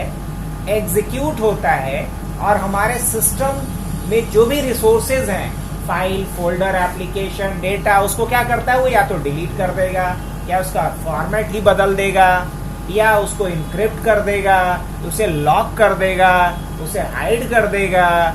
ये सारा काम करके कौन रखेगा? वायरस का ये सारा गड़बड़ फैलाने का है। वॉर्म क्या करता है? वॉर्म सिर्फ परेशान करता है, नुकसान नहीं करता है। नुकसान और परेशान में अंतर है। परेशान कैसे करेगा वॉर्म? कि वो क्रीडिंग करता है सिस्टम। हार्ड डिस्क है हमारा 1 TB का, एक ही फाइल का मल्टीपल कॉपी बना करके हार्ड डिस्क पूरा भर देगा। तो परेशान किया, फाइल डिलीट नहीं किया, फाइल लॉक नहीं किया, फाइल किसी को भेजा नहीं, फाइल डिलीट नहीं किया, ये सब कुछ नहीं करेगा। वो सिर्फ क्या कर रहा है? हमारे रिसोर्स को पूरा यूज कर लेता है, जिससे कि हमारा सिस्टम हैंग करने लगता है, बिजी बताने लगता है। इस तरह का प्रॉब्लम क्रिएट कौन करेगा? वॉर्म करता है। तीसरा होता है ट्रोजन। ये ट्रोजन सबसे खतरनाक होता है। मान लो कि घर के बात घर में रह जाए तो कोई दिक्कत नहीं है, लेकिन घर का बात अगर मोहल्ले में फैल जाए तो ये गड़बड़ है यार। मतलब क्या है इसका? मतलब ये है कि किसी अटैकर ने क्या किया, हमारे सिस्टम पे कोई रैट डाला, रिमोट एडमिनिस्ट्रेशन टूल डाल दिया। अब वो ससुरा वहां बैठल है और वहां से बैठे बैठे हमारे सिस्टम को कंट्रोल कर रहा है। या हमारे सिस्टम पे किसी ने ट्रोजन डाला, वो क्या कर रहा है? हम कोई की भी स्ट्राइक कर रहे हैं और रिकॉर्ड होकर के उसके ईमेल पे जा रहा है। तो ये इजिली हमें क्या कर पाएगा? वो एक्सप्लॉइट कर पाएगा कहीं से भी। तो सबसे जो खतरनाक होता है हमारे सिस्टम के लिए नेटवर्क में, वो क्या होता है? ट्रोजन होता है। क्योंकि ट्रोजन क्या करता है? हमारे सिस्टम में बैकएंड में काम करता है और हमारे सिस्टम के हर एक एक्टिविटीज को ट्रैक करता है, और ट्रैक करके उसका एक लॉग क्रिएट करेगा और उस लॉग को भेजता है किसको? अटैकर्स को। तो सबसे खतरनाक क्या हुआ? क्योंकि सिस्टम की बात सिस्टम तक नहीं रह रही है, ये कहीं और भी जा रहा होता है, तो इसलिए ज्यादा खतरनाक। अब ये जो वायरस हुआ या वॉर्म हुआ या जो ट्रोजन हुआ, ये सारा एक ऑटो एग्जीक्यूटेबल फाइल होता है। क्या होता है? ऑटो एग्जीक्यूटेबल फाइल, एक EXE फाइल होता है। अब लाइनेक्स डेवलपर ने पहले ही दिमाग लगा दिया। इसने बोला कि पहला तो लाइनेक्स में कोई ऑटो एग्जीक्यूशन होगा नहीं भैया। अगर आप मालिकों हैं तो भी आपका पहले चेकिंग होगा। इस बोलने से नहीं होगा कि हम ओनर हैं तो भाई कोई चेकिंग नहीं है। आप अगर ओनर भी हैं तो भी आपका चेकिंग होगा, नंबर 1। दूसरा, यहाँ EXE फाइल सपोर्ट ही नहीं करेंगे हम। EXE फाइल चलेगा ही नहीं, हम रिकॉग्नाइज ही नहीं करते EXE फाइल। तो क्या हो गया? अब जैसे कोई बोला कि दारू पीने के कारण मर गया, अब कोई बोलता है कि हम दारू तो सूंघो नहीं करते हैं, तो कम से कम उस कारण से तो नहीं मरेगा। कहने का मतलब है कि लाइनेक्स EXE को रिकॉग्नाइज ही नहीं करता है। तो इसका मतलब यहाँ कोई वायरस, कोई वॉर्म, कोई ट्रोजन का कोई झंझट है? कोई झंझट नहीं, सारे लफड़े से ऐसे ही ये फ्री हो गए। विंडोज के साथ क्या था कि आप अगर विंडोज में जो सबसे पावरफुल यूजर होता है, यूजर किसे बोलते हैं सबको मालूम? जो यूज कर रहा होता है उसको क्या बोलेंगे? यूजर। अगर ये विंडोज ऑपरेटिंग सिस्टम है तो इसमें जो सबसे पावरफुल यूजर होता है उसको कहते हैं एडमिनिस्ट्रेटर। क्या बोलते हैं? अगर आप एडमिन ग्रुप के किसी भी यूजर से लॉगिन है तो आप कोई सॉफ्टवेयर इंस्टॉल कर दीजिएगा। लेकिन अगर आप लाइनेक्स पे काम कर रहे हैं और आप रूट, लाइनेक्स में जो सबसे पावरफुल यूजर होता है उसको बोलते हैं रूट यूजर। अगर आप लाइनेक्स मशीन पे रूट यूजर से भी लॉगिन है तो भी आप कोई सॉफ्टवेयर डायरेक्ट इंस्टॉल नहीं कर सकते। आपको सबसे पहले खुद को ही खुद से परमिशन देना पड़ेगा। आप जब खुद को खुद से परमिट करेंगे तभी जाकर के आप इंस्टॉल कर पाइए। तो क्या हुआ? Extra layer of security. कह सकते हैं कि नहीं कह सकते? एक्स्ट्रा लेयर ऑफ सिक्योरिटी है ये, जो विंडोज के साथ नहीं। इसके अलावा ये पोर्टेबल है। पोर्टेबल कहने का मतलब, अगर मैंने लाइनेक्स यहाँ पर डाला, इसीलिए तो क्लाउड में क्या यूज होता है? लाइनेक्स ही तो यूज होता है। पोर्टेबल कहने का मतलब, अगर मैंने यहाँ पे लाइनेक्स डाल दिया तो इसे हम अलग अलग जगह से, अलग अलग फिजिकल लोकेशन से एक साथ लॉगिन करके काम कर सकते हैं। इसलिए बोला जाता है कि Linux real time multi user operating system है। Real time multi user. Multi user कहने का मतलब कि एक लाइनेक्स के मशीन पे एक साथ मोर देन 1 यूजर लॉगिन करके अलग अलग तरह के काम को कर सकता है। विंडोज में ऐसा नहीं। विंडोज को मल्टी यूजर बनाया है लेकिन खिलौना जैसा बना दिया है ससुरा। मतलब क्या है? मतलब यह है कि अगर हम करंटली अभी अशोक यूजर से लॉगिन है, अगर दूसरे यूजर से लॉगिन करना पड़ेगा तो हम करना पड़ेगा यहाँ से स्विच यूजर या फिर साइन आउट। तो साइन आउट करेंगे तो अशोक जो काम कर रहा है वो तो इंटरप्ट हो गया। ये तो वही बात हो गया कि नींद बेच करके झुक नहीं लेना, एक काम को इंटरप्ट करके दूसरे काम को करना। तो काहे का मल्टी यूजर भाई? लेकिन Linux real time multi user है। इसका मतलब एक यूजर का जो सेशन चल रहा है वो एज इट इज चलेगा, बिना उसको इंटरप्ट किए हम दूसरे यूजर का सेशन स्टार्ट करके अलग काम कर सकते हैं। इसके अलावा विंडोज में अभी अभी हमने समझा था कि सर्वर के लिए अलग ऑपरेटिंग सिस्टम होता है और क्लाइंट के लिए अलग ऑपरेटिंग सिस्टम होता है, यही पे तो है लिखा हुआ यस। लेकिन लाइनेक्स में ऐसा नहीं है कि सर्वर के लिए अलग ऑपरेटिंग सिस्टम लें और क्लाइंट के लिए अलग ऑपरेटिंग सिस्टम लें। एक ही ऑपरेटिंग सिस्टम पे हम दोनों वाला काम कर सकते हैं, सर्वर के जैसा भी क्लाइंट के जैसा भी। इसके अलावा एक और इम्पॉर्टेंट फीचर है, विंडोज जो है विशुद्ध बनिया है ससुर।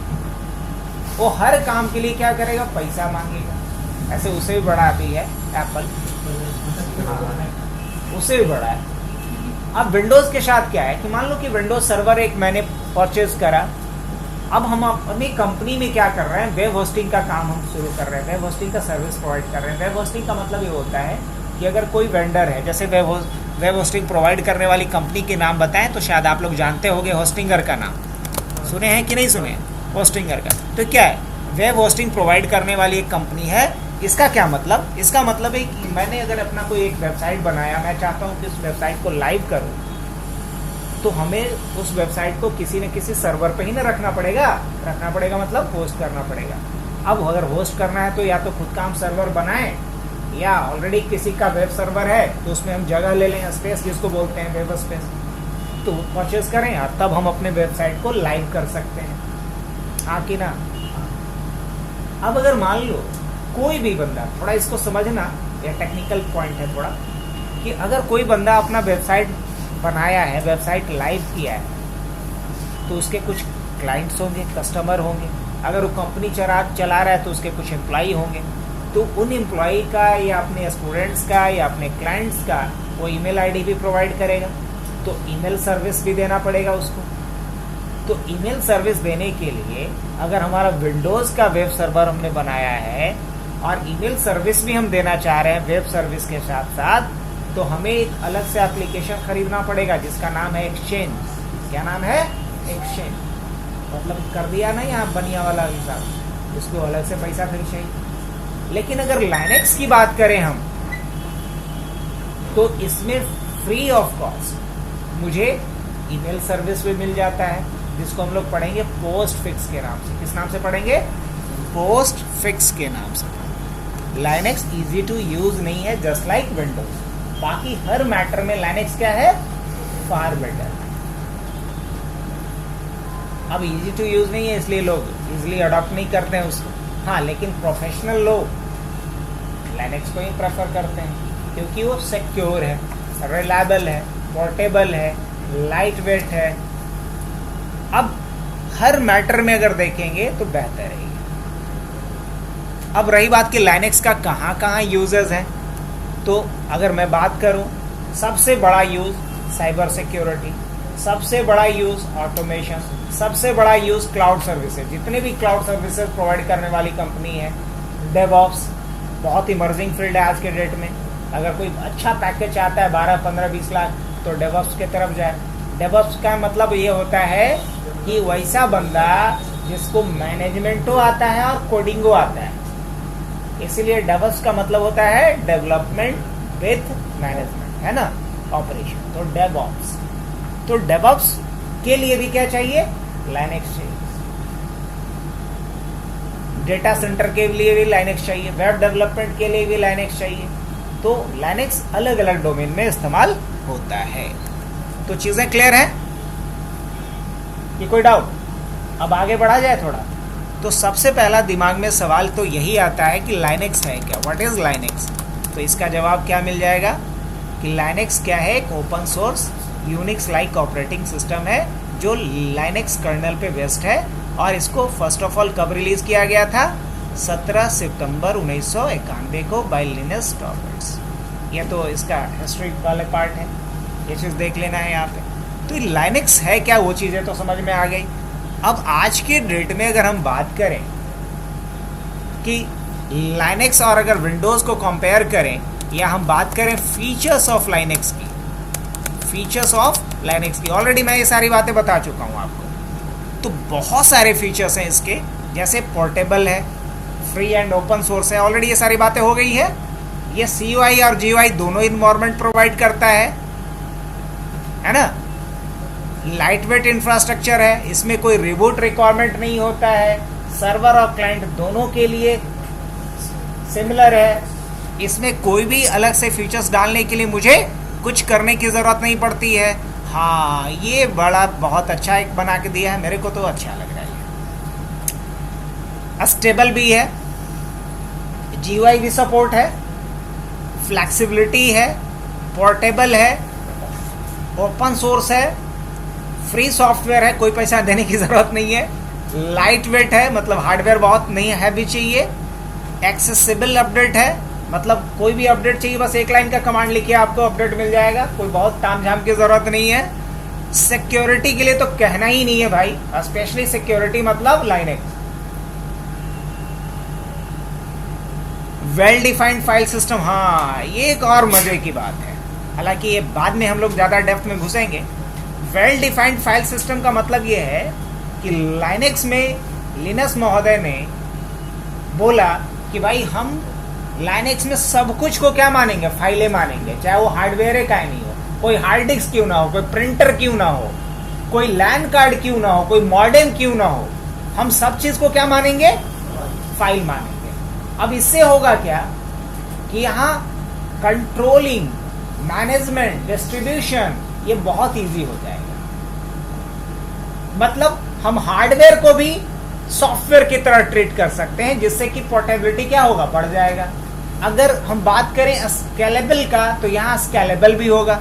मतलब अगर मान लिया जाए कि हमारे पास 4 क्लाइंट का रिक्वेस्ट हैंडल कर रहा था एक प्रिंटर, हमारे पास अगर 400 क्लाइंट आ गया तो हम उस हिसाब से फिजिकल प्रिंटर लगा देंगे, लेकिन लिटरली दिखाएंगे कितना, एक ही को प्रिंटर। अब ऐसा नहीं कि 4 गो पहल का क्लाइंट को प्रिंटर 1 दिखे, 4 गो दूसर का क्लाइंट को प्रिंटर 2 दिखे, 4 गो तीसर का क्लाइंट को प्रिंटर 3 दिखे। नहीं, ऐसा करने की जरूरत नहीं है। हम एक ही प्रिंटर दिखाएंगे, भले ही वो फिजिकली अलग अलग प्रिंटर हो। तो इसमें कहा क्या गया कि सभी कुछ, इवन कि सारे हार्डवेयर डिवाइसेस भी क्या है, फाइल की तरह है, ताकि जो सिक्योरिटी आप फाइल पे लगा सकते थे वो किस पे लगा सकते हैं, आप अपने हार्डवेयर डिवाइसेस पे भी एज इट इज लगा सकते हैं। इसीलिए यहाँ पॉइंट एक दिया गया है, वेल डिफाइंड फाइल सिस्टम। और लाइनक्स में जो फाइल सिस्टम होता है उसे बोलते हैं FHS। ये हमारा 2 घंटे का एक दिन का टॉपिक होगा अकेला, सिर्फ एक topic FHS, file system hierarchy standard बोलते हैं इसे। इसके बाद क्या लिखा गया है, हाई कस्टमाइजेशन। इसकी तो बात ही मत कीजिए, कस्टमाइजेशन का ही नतीजा है कि लाइनक्स का इतना सारा डिस्ट्रीब्यूशन मार्केट में अवेलेबल है, वो भी बिना पैसे का। आप जिस लेवल पे भी चाहें कस्टमाइज लाइनक्स को कर सकते हैं। आप लाइनक्स का एक परसिस्टेंट वर्जन भी बना सकते हो, मतलब कि एक पेन ड्राइव में लाइनक्स को इंस्टॉल कर दिए, अब आप चाहते हैं कि कोई भी उसमें चेंजेस करे वो भी स्टोर होता जाए, ऐसा भी आप बना सकते हैं। तो ये हाई लेवल का कस्टमाइजेशन पॉसिबल है, मतलब लाइनक्स को आप अपने जरूरत के हिसाब से कस्टमाइज कर सकते हैं, क्योंकि सोर्स कोड इसका क्या है, ओपन है, इसलिए आप जिस लेवल पे चाहें चेंजेस कर सकते हैं। फिर क्या है, मल्टी यूजर सपोर्ट। ये तो मैंने पहले भी बताया आपको कि लाइनक्स को एक बार में कई यूजर अलग अलग लोकेशन से यूज कर सकता है। ये रियल टाइम मल्टी यूजर है। स्टेबिलिटी, लाइनक्स में ऐसा नहीं होता है, जो विंडोज के साथ एक कॉमन एरर आता है, इंस्टॉल किए नया तो 3-4 महीना तो बढ़िया चला, जैसे ही अपडेट आते गया वैसे वैसे स्लो डाउन होता गया, है ना। इसके साथ ही ऐसा लफड़ा नहीं है, इसलिए क्या बोला जाता है कि स्टेबल है। तो ये लाइनक्स के क्या थे, की फीचर्स थे। तो लाइनक्स क्या है, क्या इसके फायदे हैं। अब अगर हम बात करें एक बहुत क्वेश्चन नॉर्मल पूछा जाता है कि लाइनेक्स और विंडोज़ में कुछ कंपैरिजन बता दीजिए भाई। तो बहुत सारे कंपैरिजन है, चलो कोई भी एक साइट का हम लोग ले लेते हैं। ऐसे ऑलरेडी हमने कंपेयर करके आपको बता दिया है। लाइनेक्स ओपन सोर्स है, जबकि ये क्या है, ये ओपन सोर्स नहीं है। ओपन सोर्स का मतलब क्या होता है, समझ में आ गया कि इसके सोर्स कोड में हम चेंज नहीं कर सकते ना देख सकते हैं, लेकिन इसमें कर सकते हैं। ये फ्री ऑफ कॉस्ट है, जबकि ये क्या है, अब अगर विंडोज 11 का ही लेने जाओ ना लाइसेंस, कितना लगता है देख लीजिए ऑनलाइन, 6 से 8 हज़ार मिनिमम। और इसमें कितना लग रहा है, 1 रुपया नहीं। अगर एक कॉर्पोरेट लेवल पे बात करें तो एक मशीन नहीं है, वहाँ पे हज़ारों मशीन, 1000 मशीन के लिए अगर लाइसेंस लेंगे तो बहुत कॉस्टली नहीं आएगा क्या?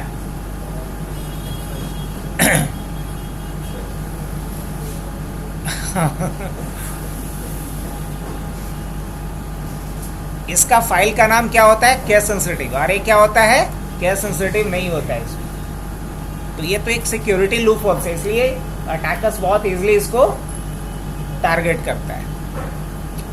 अभी इसके ऊपर नहीं जाना है, क्योंकि बहुत सारे विद्वानों का मानना है कि कौन सा कर्नल बढ़िया होता है। तो अभी हम कर्नल का टाइप नहीं बता रहे हैं, बस याद रखना है कि लाइनेक्स का कर्नल कौन सा होता है और इसका कर्नल कौन सा होता है। और अगर ये पार्ट नहीं भी याद रखते हैं तो ध्यान नहीं दे रहे हैं। कर्नल हर ऑपरेटिंग सिस्टम में होता है, इवन एंड्रॉयड यूज़ कर रहे हैं उसमें भी कर्नल है। बिकॉज इसीलिए मैं बताया कि ऑपरेटिंग सिस्टम का जो राइट हैंड है वो कौन है, कर्नल ही तो है। ऑपरेटिंग सिस्टम का सारा कर्ता धर्ता कौन है, कर्नल होता है। क्या कह रहा है, मोर इफिशिएंट। इफिशिएंट कहने का मतलब क्या हो गया, हार्डवेयर रिसोर्सेज का मैक्सिमम यूटिलाइजेशन। कन्वीनियंट नहीं बोला जा रहा है, इफिशिएंट बोला जा रहा है। और जबकि विंडोज क्या है, लेस इफिशिएंट है।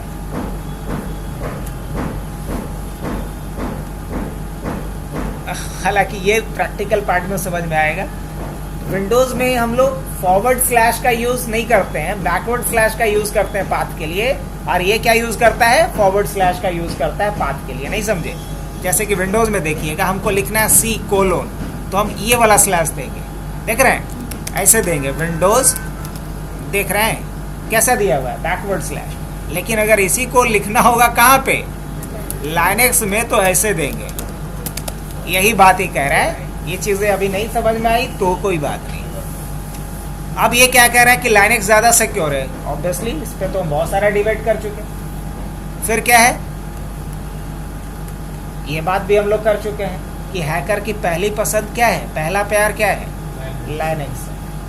क्योंकि हम कुछ लाइन लिख करके तहस नहस कर सकते हैं किसी का पासवर्ड। अब चलो एक एग्जांपल लेते हैं। मान लो कि इसका सैम का डेटाबेस हमने उठा लिया और सारे यूज़र का जो पासवर्ड होता है वो सैम डेटाबेस के अंदर रहता है।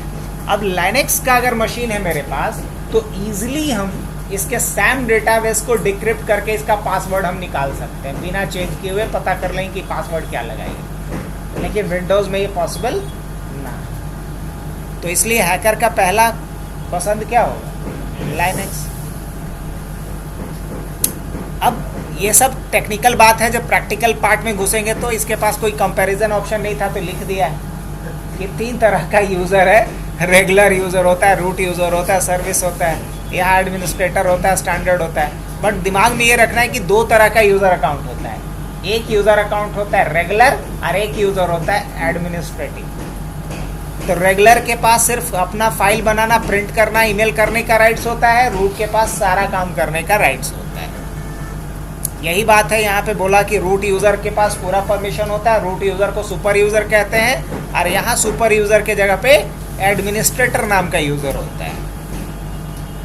चलिए और भी कुछ कंपैरिजन जो इसके पास नहीं था हम बता देते हैं। जैसे विंडोज़ में as a file system use किया जाता है फैट और NTFS। लाइनेक्स में न फैट न NTFS, यहाँ होता है EXT। क्या होता है, EXT, XFS, स्वैप। ये अलग अलग फाइल सिस्टम होता है जो बहुत ही सिक्योर है एज कंपेयर टू विंडोज़ के फैट और NTFS। तो इन दोनों में कंपैरिजन भी हो गया। अब इसके बाद क्वेश्चन आता है लाइनेक्स आर्किटेक्चर,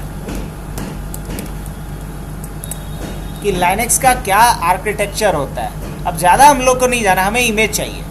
आर्किटेक्चर को समझने का सबसे बढ़िया तरीका क्या होता है? इमेज से समझिए। आइए, ऑलरेडी ये सारी चीज़ें मैंने बताया है ना अभी ड्रॉ करके। सबसे अंदर क्या है? आपका हार्डवेयर। इसके ऊपर क्या बैठा हो रहा है? कर्नल। उसके ऊपर क्या है? और उसके ऊपर क्या है? एप्लीकेशन या यूटिलिटीज। और इसके ऊपर हम लोग बैठे हुए हैं। तो ये होता है आर्किटेक्चर किसका? लिनक्स ऑपरेटिंग सिस्टम का। तो आर्किटेक्चर की बात हो गई। अब हमें नेक्स्ट क्या करना है? तो अब हमें नेक्स्ट ये सीखना है कि लिनक्स का कौन कौन सा डिस्ट्रीब्यूशन होता है, कौन कौन सा सर्टिफिकेशन होता है। तो लिनक्स के बहुत सारे डिस्ट्रीब्यूशन हैं। लिनक्स डिस्ट्रीब्यूशंस की बात कर लें तो लिनक्स के बहुत सारे डिस्ट्रीब्यूशन हैं। आप नाम यहाँ देख रहे होंगे, उबंटू है, फेडोरा है, आर्क है, बहुत सारे अलग अलग आपको मिलेंगे यहाँ पे। लेकिन हम लोग यहाँ पे देखो ना, 42 तो सिर्फ इसमें दिखा रहा है, 42 इसमें दिखा रहा है सिर्फ।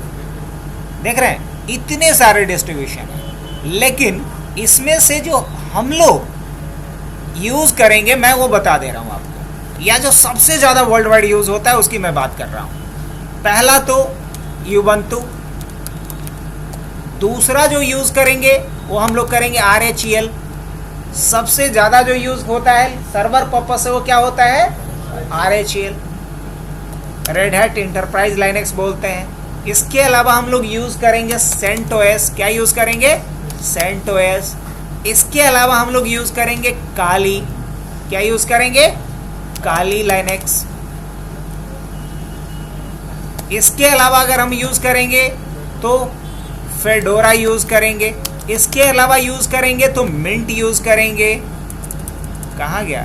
फेडोरा के बाद गड़बड़ा गया है कुछ ना। फेडोरा, अच्छा सब हट गया नहीं? ओह ठीक है, कोई नहीं, समझ रहे हैं ना हम लोग। मिंट। इसके अलावा क्या यूज़ करेंगे? मिंट। तो ये 4-5 सबसे इंपॉर्टेंट है। अगर हम प्रायोरिटी पे रखें तो सबसे ऊपर किसको रखेंगे? RHEL का। क्यों? क्योंकि इसका सपोर्ट है, इसका सर्टिफिकेशन है। तो हम पढ़ेंगे उसी को ना जिस पे कि नौकरियां मिलेगा, जिसका सर्टिफिकेशन होगा। और सब मिलता जुलता है, खाली सबका थोड़ा सा, किसी का नाक टेढ़ा, किसी का बाल खड़ा, बस थोड़ा सा यूज़र इंटरफेस चेंज कर दिया है। बाकी कमांड वही है, कर्नल वही है, शेल वही है। तो कमांड सब वही चलेगा, बस सबका UI थोड़ा सा चेंज किया हुआ है। अब ज़रा आते हैं हम लोग मेन मुद्दे पे। आज का क्लास थोड़ा लंबा होगा, थोड़ा पेशेंस रखें। 10-20 मिनट और खींच सकते हैं जी। अच्छा जी, इसमें अगर हम लोग आते हैं इधर तो आ जाते हैं लाल टोपी के ऊपर, रेड हैट। ये रेड हैट का ऑफिशियल वेबसाइट है।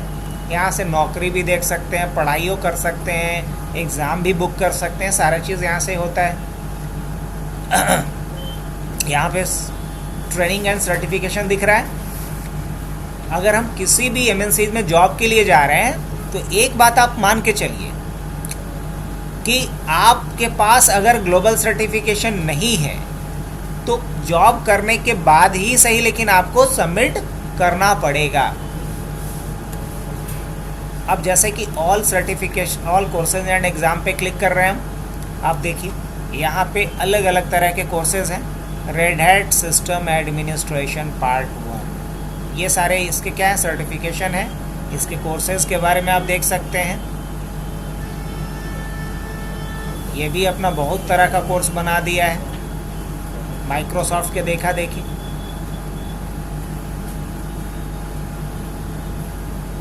टोटल कितना एग्ज़ाम दिखा रहा है ये? Course with exam.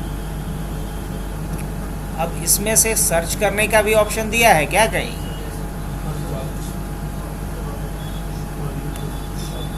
अगर मान लिया जाए RH 200, RH 200,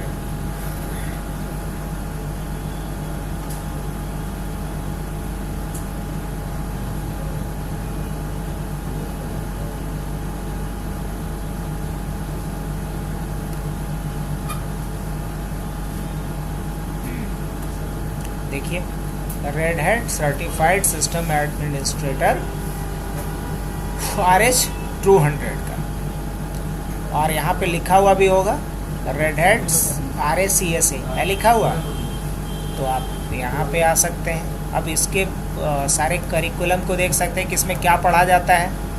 एग्ज़ाम कोड क्या होता है इसका, EX 200 RSCSA के लिए। क्या क्या इसके लिए स्किल चाहिए सर, एग्ज़ाम कोड क्या होता है, ये सारी चीज़ें आप यहाँ से देख सकते हैं। चलिए पहले स्किल की बात कर लें।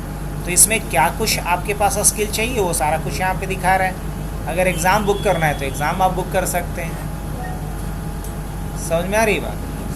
अब अगर मान लिया जाए मेरे को ये नहीं चाहिए बल्कि मुझे क्या चाहिए, EX 300 का पेपर देना है। कौन सा देना है, EX 300।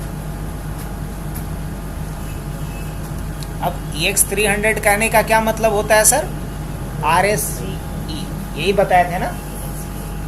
RSC का मतलब क्या होता है, रेड हैट सर्टिफाइड इंजीनियर। मतलब आपको रेड हैट कंपनी क्या कर रही है, इंजीनियर करार कर रही है, सर्टिफिकेट दे रही है, और ये सर्टिफिकेट पूरे दुनिया में इक्वली वैलिड है।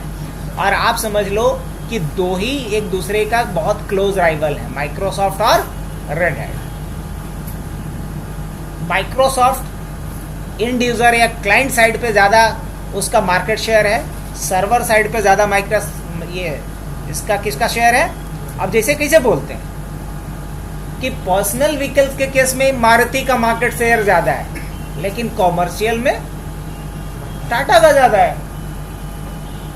उसी तरीके से आप समझ लीजिए कि कॉमर्शियल में मार्केट शेयर किसका ज़्यादा है, रेड हैट का है। आप देख सकते हैं रेड हैट सर्टिफिकेशन, इसके बारे में अगर कुछ पढ़ना हो, समझना हो, कितना पैसा लगता है, क्या कुछ पढ़ना होता है, इसका पहला सीढ़ी क्या होता है, तो पहला सीढ़ी वही होता है RSCSA। यही बात यहाँ भी लिखा हुआ है, बस अंग्रेजी पढ़ने के लिए तैयार रहिए। क्या खर्च लगता है, सारा कुछ यहाँ पे मेंशन रहता है। अब आइए पहले हम लोग एग्ज़ाम डिस्क्रिप्शन हो गया, ऑब्जेक्टिव्स होगा, क्यों हम लोग करेंगे इस एग्ज़ाम को, देने का क्या फ़ायदा होगा, ये सारी चीज़ें यहाँ पे। क्या नॉलेज चाहिए, यहाँ नेटवर्किंग का नॉलेज चाहिए, है ना।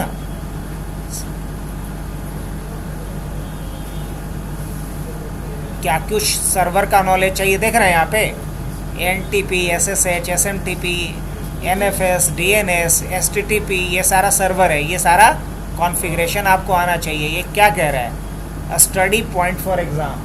अगर आप RSCE का एग्ज़ाम क्वालिफाई करना चाहते, 3 घंटे का एग्ज़ाम होता है सर, $400 के करीब इसका एग्ज़ाम फ़ी होता है।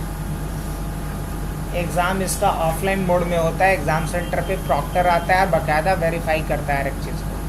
मतलब प्रॉक्सी करने का चांसेस ना के बराबर। प्रॉक्सी तो समझते होंगे। सिस्टम कॉन्फ़िगरेशन एंड मैनेजमेंट आना चाहिए आपको। नेटवर्क सर्विसेज में क्या क्या आना चाहिए आपको, ये पूरा डिटेल यहाँ। डेटाबेस सर्विसेज भी आपको आना चाहिए। डेटाबेस में क्या आना चाहिए आपको, MariaDB आना चाहिए, SQL आना चाहिए, ये सारा कुछ। तो ये आपका सर्टिफिकेशन गाइडलाइन है। हालांकि अभी टेंशन नहीं लेना है, पहले सीख ले, काम सीख ले। एग्ज़ाम तो एक दिन का एक मेला है, जिस दिन चाहे तैयारी हो जाए, पैसे से पढ़ाई से एग्ज़ाम दे लेंगे। 2 से 3 घंटे, कोई एग्ज़ाम 2 घंटा, कोई एग्ज़ाम 1 घंटा, कोई 45 मिनट, कोई बहुत एग्ज़ाम होता है जो हार्ड वाला, लाइक CH वगैरह का, OSCP का, वो एग्ज़ाम थोड़ा ज़्यादा बड़ा चलता है, 18 घंटे का। लेकिन कोई भी एग्ज़ाम 2-3 दिन से ज़्यादा नहीं चलेगा। हाँ है ऐसा एग्ज़ाम, इसीलिए बोल रहे हैं। अगर सिक्योरिटी में बहुत हायर लेवल पे जाते हो, OSCP का एग्ज़ाम 3 दिन का एग्ज़ाम चलता है। रेगुलर 3 दिन तक तो नहीं, अलग अलग लेवल होता है, अलग अलग लेवल क्रॉस करना पड़ेगा। अब रियल टाइम तुमको बिठा दिया गया एक रूम में, अब बोला गया कि लाइव सर्वर है, इसको हैक करके दिखाओ, इसके वल्नरेबिलिटीज़ को फाइंड आउट करके दिखाओ। तो उसके बाद पैकेज भी है, वो बंदा 18-20 लाख से नीचे में बातें नहीं करता है, उसके नीचे वो बात ही चीत नहीं है। उसके बाद समझ लो कि बड़ी बड़ी जो एजेंसीज हैं, बड़ी बड़ी जो कंपनीज हैं, उसका आप सिक्योरिटी एक्सपर्ट के रूप में काम करने का आपको मौका मिलेगा। हो सकता है कि आपको इंडियन गवर्नमेंट के लिए भी काम करने का मौका मिलता है, रॉ के लिए, है ना, अलग अलग जो है सिक्योरिटी एजेंसीज है उसके लिए। वेल, तो ये तो बातें हो गई लाइनेक्स का कुछ बेसिक इंट्रोडक्टरी पार्ट। अब हम लोग शुरू करते हैं कि लाइनेक्स मुझे सीखना है सर, तो क्या करना पड़ेगा। चलिए, ये तो आप हमको पूरा एक बेसिक इंट्रोडक्शन दे दिए कि क्या होता है, क्यों ज़रूरी है, क्या आर्किटेक्चर होता है, कौन से कंपनी बनाया है एंड ऑल, क्या क्या इसके फ़ायदे हैं, ये सारी चीज़ें। अब मुझे सब कुछ पता चल गया, अब मुझे इसका क्या करना है, इसको सीखना है कि कैसे यूज़ किया जाए या कैसे इसमें हम लोग अलग अलग तरह के वर्क को कर सकते हैं। तो इसके लिए सबसे पहला फेज़ क्या होगा मेरा सर? तो सबसे पहला फेज़ होगा हमें कि हमें लाइनेक्स को क्या करना होगा, इंस्टॉल करना होगा। क्या करना होगा? लाइनेक्स को इंस्टॉल करना होगा। आप किसी भी ऑपरेटिंग सिस्टम के ऊपर तभी कुछ सीख सकते हैं जब आप उसको पहले क्या करेंगे, इंस्टॉल करेंगे।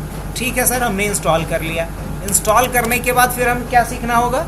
तो इंस्टॉल करने के बाद हम लोग सीखेंगे इसका कुछ फाइल सिस्टम के बारे में। किसके बारे में? फाइल सिस्टम के बारे में सीखेंगे। इसके बाद हम लोग फाइल सिस्टम भी जब सीख चुके होंगे तो हम सीखेंगे फाइल मैनेजमेंट के बारे में। इसके ऑलरेडी एक सिलेबस है डिटेल बना हुआ, और सिलेबस हम शेयर करेंगे आप लोगों के साथ कि क्या कुछ पढ़ना पड़ता है। तो हम लोग सीखेंगे फाइल मैनेजमेंट के बारे में, फिर हम लोग सीखेंगे यूज़र मैनेजमेंट के बारे में, फिर हम लोग सीखेंगे फाइल परमिशन के बारे में, फाइल परमिशन के बारे में, फिर हम लोग सीखेंगे ACL के बारे में, फिर हम लोग सीखेंगे पैकेज मैनेजमेंट के बारे में, फिर हम लोग सीखेंगे टास्क शेड्यूलिंग के बारे में। ये हमारा अलग अलग टॉपिक बनेगा। लेकिन अभी सबसे पहले हमें क्या शुरुआत करना चाहिए? लाइनेक्स इंस्टॉल करना। अब लाइनेक्स में सर हमें अगर आना चाहिए तो एक यूबंतु सीख लो कम से कम, क्या? दूसरा RHEL 7 सीख लो, इसमें सब कवर हो जाएगा। और तीसरा अगर सीखना है तो काली सीख लो। अब काली क्यों सीखेंगे, गोरी क्यों नहीं? तो काली इसलिए सीखेंगे ताकि साइबर सिक्योरिटी कवर हो जाए। RHEL इसलिए सीखेंगे सर ताकि सर्वर का पार्ट कवर कर लें, नेटवर्क का पार्ट कवर कर लें। यूबंतु इसलिए सीखें ताकि किसी भी ऑफिस में अगर कोई डेस्कटॉप PC मिलता है, कोई क्लाइंट PC मिलता है, तो उस पर काम कर सके। अब जैसे चलिए कोर्ट वाले एक बैठे हुए हैं साहब, तो इन्हीं का एग्जांपल ले लिया जाए। अब जितना भी सिविल जज है, उस सारे सिविल जज को नया लैपटॉप अलॉट किया जाता है कि भाई 1,25,000 रुपया मिलेगा, जिसमें उसको एक प्रिंटर खरीदना है, एक लैपटॉप खरीदना है। लेकिन कंडीशन ये है कि लैपटॉप i5 13 जनरेशन ऑनवर्ड होना चाहिए, तो उसमें यूबंतु ही डला होना चाहिए, है ना।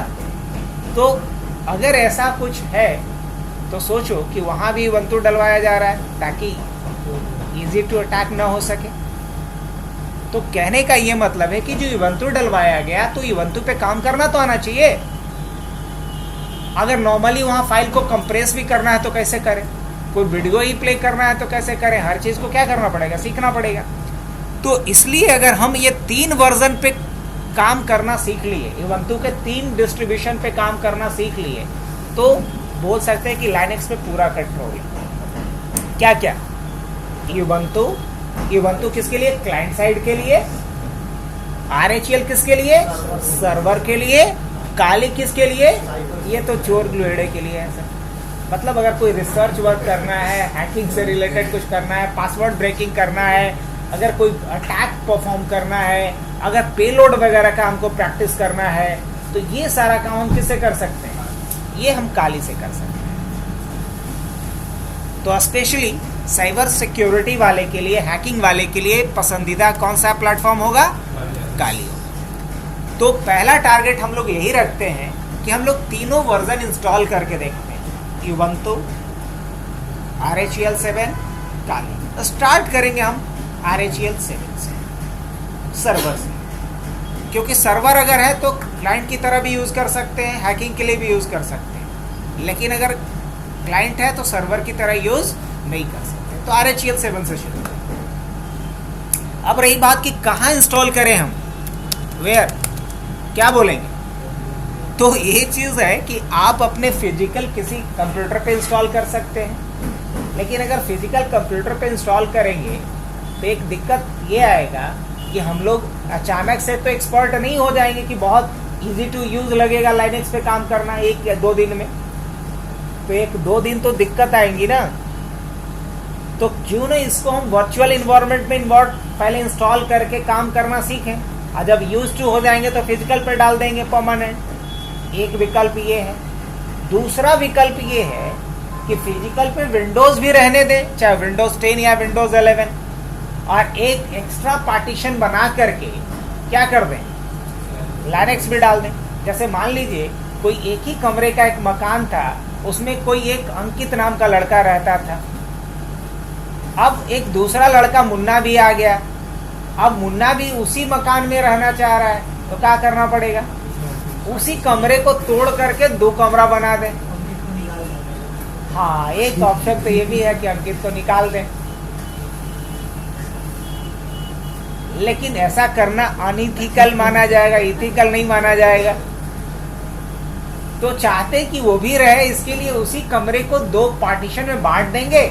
एक पार्टीशन दे देंगे अंकित को, एक पार्टीशन दे देंगे मुन्ना को, दोनों रहे मजे में। हाँ, नहीं तो मुन्ना अगर चाहता है कि इसको निकाल दे तो फिर पार्टीशन करने की जरूरत नहीं, वही कमरा रह जाएगा, वो निकल जाएगा। अगर वो फिर मजबूती के साथ आएगा तो तुमको निकाल देगा।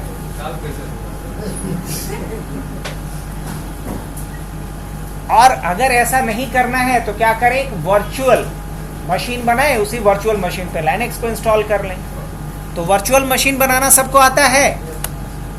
वर्चुअल मशीन बनाने के लिए हमें एक सॉफ्टवेयर चाहिए जिसका नाम है VMware, या फिर विंडोज का भी वर्चुअलाइजेशन के लिए एक टूल आता है जिसका नाम है Hyper-V। क्या नाम है? Hyper-V, वो भी यूज कर सकते हैं। अब वर्चुअलाइजेशन भी अलग अलग लेवल का होता है, लेकिन अभी हम उतना डिस्कस करेंगे तो चीज़ें थोड़ी अभी ज़्यादा डेप्थ में चली जाएंगी। लेकिन इतना समझ लीजिए कि वर्चुअलाइजेशन का मतलब क्या होता है कि फिजिकल रिसोर्सेज को, हार्डवेयर को यूज करके अगर कोई वर्चुअल कंप्यूटर बना पाते हैं आप, तो इसी प्रोसेस को क्या कहते हैं, वर्चुअलाइजेशन। और वर्चुअलाइजेशन के लिए बहुत सारे सॉफ्टवेयर हैं। इवन आप गूगल पे जा करके डालोगे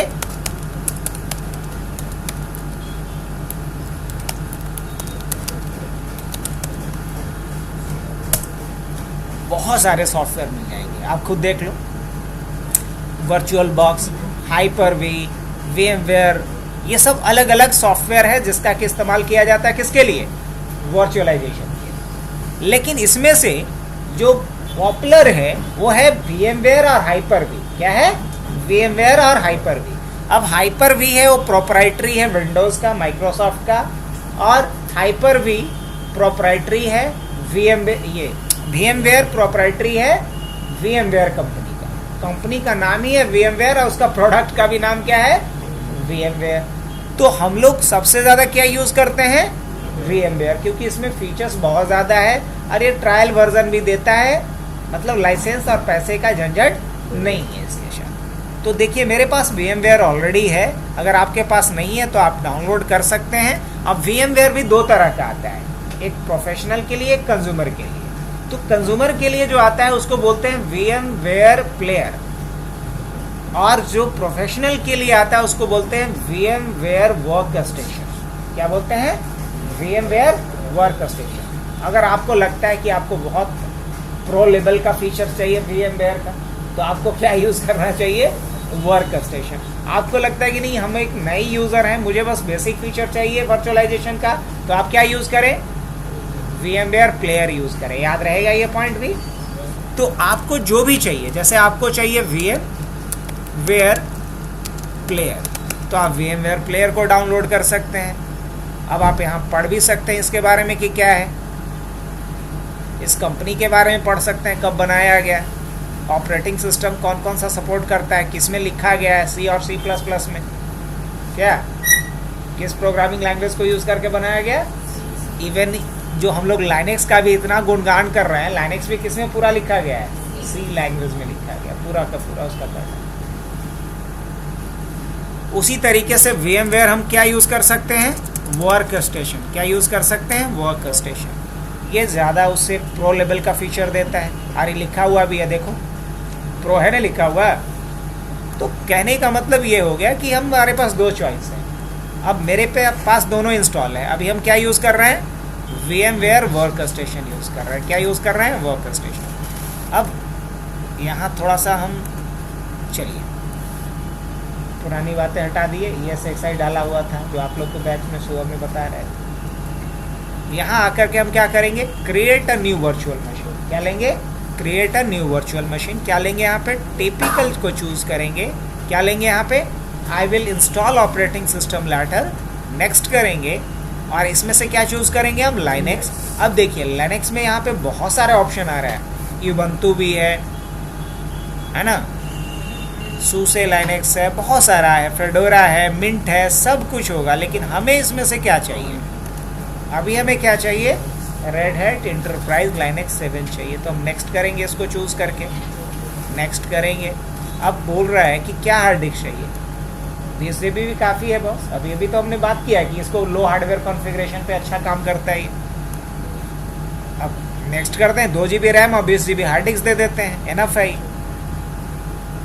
ये तो अभी एक वर्चुअल मशीन बना है, एक कंप्यूटर बना है। इसको हम पावर ऑन करेंगे, मतलब ऑन करेंगे। पहले ऑन करने के बाद क्या करना है, मुझे इस पे OS डालना है। अब OS डालने के लिए क्या करना होगा, यहाँ CD लगानी होगी या कोई बूटेबल मीडिया लगाना होगा। अब बूटेबल मीडिया नहीं आता है तो हम बनाना कल सिखाएंगे, या आपको आता होगा तो कुछ नहीं, रूफस नाम का एक छोटा सा सॉफ्टवेयर आता है। अगर मैं वो भी बीच में इंस्टॉलेशन चलता रहेगा तो गाइड कर देंगे। अभी इंस्टॉलेशन स्टार्ट कर लेते हैं पहले। तो यहाँ गए, अब ये मांग रहा है क्या, अभी DHCP सर्च कर रहा है, मतलब ये नेटवर्क से बूट करने की कोशिश कर रहा है कि नेटवर्क में अगर कोई DHCP सर्वर हो तो इसको IP दे दे, और तब जा कर के ये किक स्टार्ट सर्वर से लाइनेक्स में नेटवर्क के थ्रू OS इंस्टॉल करने के लिए एक सर्विस होता है जिसको बोलते हैं किक स्टार्ट। और विंडोज़ में एक सर्विस होता है जिसके लिए आज अजय सर आए थे, जिसको बोलते हैं WDS। ये बात नहीं समझ में आई, और इसको आसान भाषा में समझिए। मान लीजिए कि ये विंडोज़ का सर्वर है मेरा, और हमारे ऑफिस में 200 कंप्यूटर लगा हुआ है। हम चाहते हैं कि इसी कंप्यूटर से बैठे बैठे 200 कंप्यूटर पे एक ही बार में, बिना कोई पेन ड्राइव, बिना कोई CD लगाए हुए 200 कंप्यूटर पे OS इंस्टॉल करते हैं। तो ये जो OS इंस्टॉलेशन होगा नेटवर्क के थ्रू, इसको बोलते हैं विंडोज़ डिप्लॉयमेंट। क्या बोलते हैं, विंडोज़ डिप्लॉयमेंट। और विंडोज़ को डिप्लॉय करने के लिए विंडोज़ ऑपरेटिंग सिस्टम में जो सर्विस होता है उसका नाम है WDS। क्या नाम है, ये नया वाला नाम है। पुराना वाला जो नाम था वो WDS नहीं था, बल्कि था RIS, रिमोट इंस्टॉलेशन सर्विस। हालांकि ये नाम बोलने में भी हमको अब लग रहा है कि बड़ा धुंधला जैसा है, क्योंकि RIS नाम का जो सर्विस था वो सर्वर 2003 में था। 3 के बाद जितने भी सर्वर आए हैं उसमें उसका नाम बदल के माइक्रोसॉफ्ट ने क्या कर दिया, WDS कर दिया। लेकिन अगर मान लीजिए यही लाइनेक्स का सर्वर है और हम चाहते हैं इसी के थ्रू एक बार में सारे मशीन पे OS इंस्टॉल हो जाए, तो लाइनेक्स के सर्वर पे जो सर्विस यूज करना पड़ेगा उसका नाम है किक स्टार्ट। क्या नाम है, किक स्टार्ट। अभी रटना नहीं है, ये तो हम लोग करेंगे ही प्रैक्टिकल, बस याद रखिए कि ऐसा होता है। तो अभी किसको तलाश रहा था, किक स्टार्ट को, लेकिन ऐसा तो कुछ है नहीं। तो इसको अभी हम लोकल एक इंस्टॉलेशन मीडिया देंगे। लोकल इंस्टॉलेशन मीडिया कनेक्ट करने के लिए यहाँ राइट क्लिक करेंगे, सेटिंग पे जाएंगे, CD DVD पे जाएंगे, ISO इमेज पे जाएंगे, ब्राउज करेंगे, और उसके बाद देखना पड़ेगा कि कहीं रखे हैं या नहीं रखे हैं।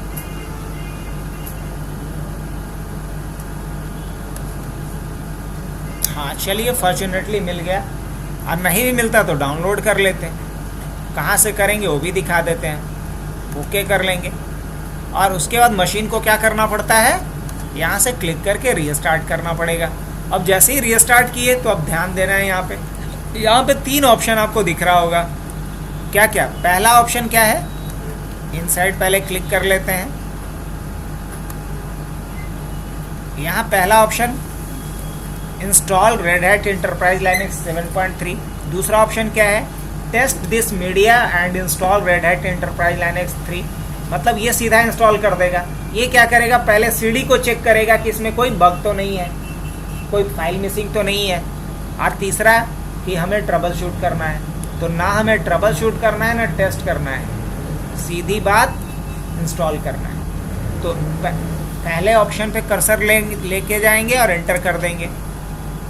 अब यहाँ फिर बोल रहा है प्रेस द एंटर की टू बिगिन द इंस्टॉलेशन, तो एंटर की प्रेस कर देंगे। यहाँ क्या करेंगे, एंटर की यहाँ प्रेस किए और थोड़ा वेट करेंगे। प्रोसेस शुरू हुआ।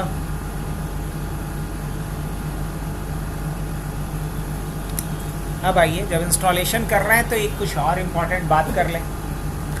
जब आप लाइनक्स ओएस को इंस्टॉल करेंगे तो इंस्टॉल कहाँ करिएगा, हार्ड डिस्क पे, जो 20 GB का हार्ड डिस्क लिया है। अब हार्ड डिस्क के ऊपर कम से कम 3 कमरा बनाना पड़ता है। उस कमरे को हम लोग टेक्निकल भाषा में पार्टीशन बोलेंगे। क्या बोलेंगे, पार्टीशन। अब ऐसे भी कोई घर बनाएगा तो कम से कम एक वॉशरूम होना चाहिए, एक किचन होना चाहिए, एक बेडरूम, 3 को तो कमरा कम से कम चाहिए ना, ना तो उसके बिना घर का अब कैसा, क्या बोल रहा है। हाँ, अगर मान लो नास्तिक है तो पूजा मान लो, लेकिन कम से कम खाने का, नहाने का, सोने का तो चाहिए ना।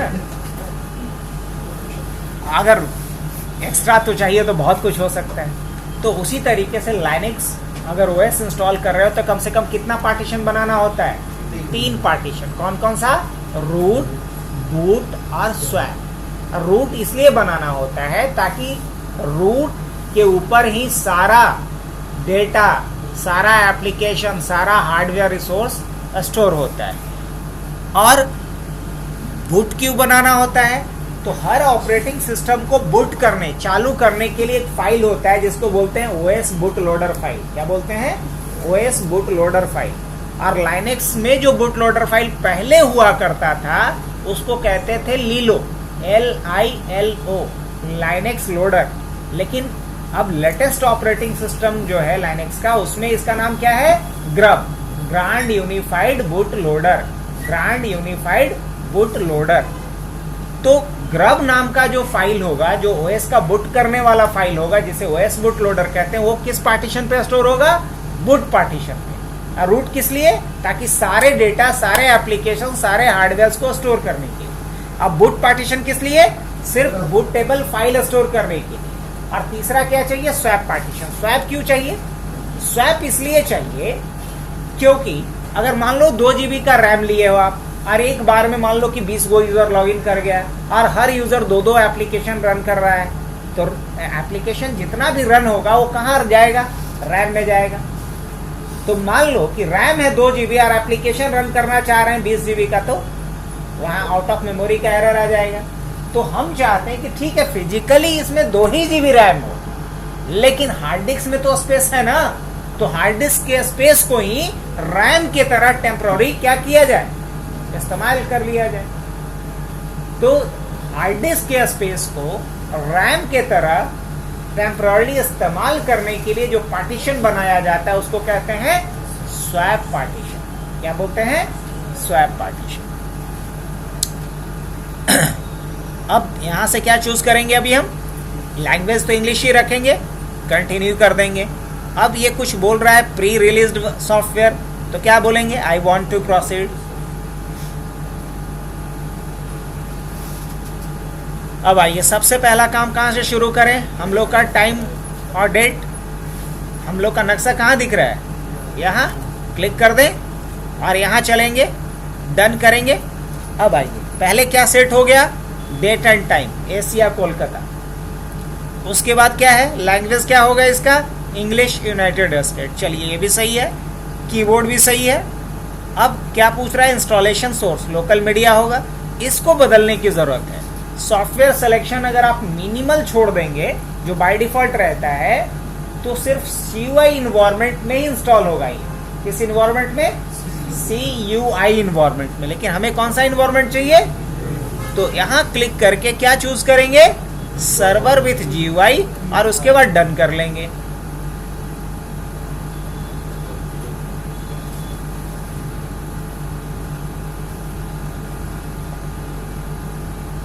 अब बढ़ते हैं अगले स्टेप में। तो देखिए अभी भी बिगिन इंस्टॉलेशन हाईलाइट नहीं हुआ है। बिगिन इंस्टॉलेशन इसलिए हाईलाइट नहीं हुआ है क्योंकि अभी कुछ प्री कॉन्फ़िगरेशन बाकी है। ये पूछ रहा है कि इंस्टॉल कहाँ करें।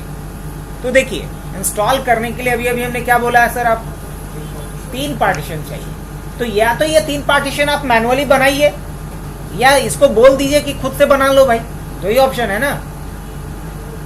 तो जैसे ही हम आएंगे इंस्टॉलेशन डेस्टिनेशन पे, तो यहाँ पे आप स्क्रॉल करके देखिएगा तो यहाँ क्या लिखा हुआ है, ऑटोमेटिकली कॉन्फ़िगर पार्टीशन। जब आप इस पर क्लिक करेंगे और डन कर दीजिएगा तो ये खुद से 3 गो पार्टीशन बना देगा।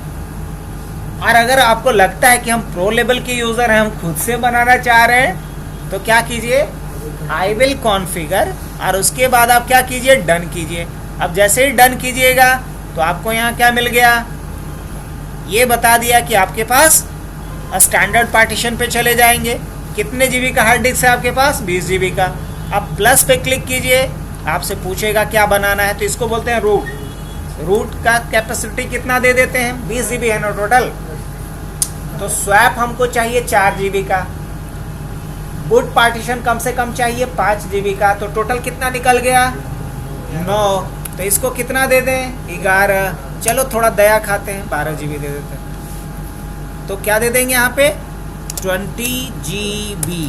और क्या कर दें, ऐड माउंट पॉइंट। तो 20 जीबी का साइज इसको दे दिए। फिर प्लस पे जाएंगे और दूसरा क्या बनाएंगे सर, बूट। कहीं दिख रहा है, बूट पहला ही दिख रहा है, हमको दिख ही नहीं रहा था। अब क्या लिखेंगे यहाँ पे, 5 जीबी। क्या ले ले, 5 जीबी। तो 11 5 और 4 जीबी किसके लिए ले लेंगे, अब स्वैप के लिए यहाँ देखना पड़ेगा। स्वैप कितना ले लें, 4 जीबी। क्या करेंगे, ऐड माउंट पॉइंट। क्लियर।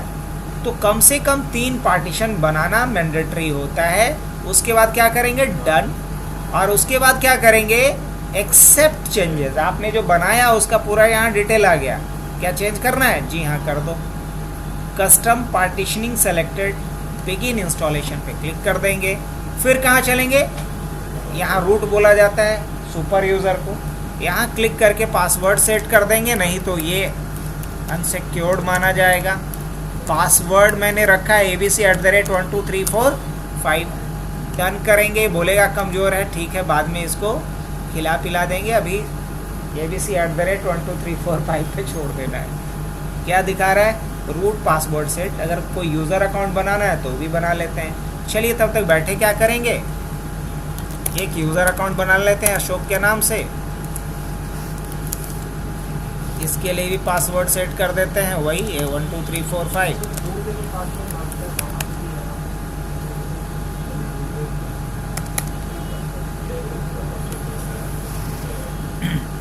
एक यूज़र भी बना दिए और एक एडमिन के लिए पासवर्ड सेट कर दिए, जिसको रूट यूज़र बोलते हैं।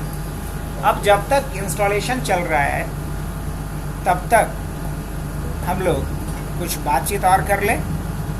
जैसे इंस्टॉलेशन कंप्लीट होगा उसके बाद हमें इंस्टॉलेशन को फाइनलाइज करना पड़ेगा, जहाँ कुछ और हमसे सवालात करेगा जिसका हमें जवाब देना है।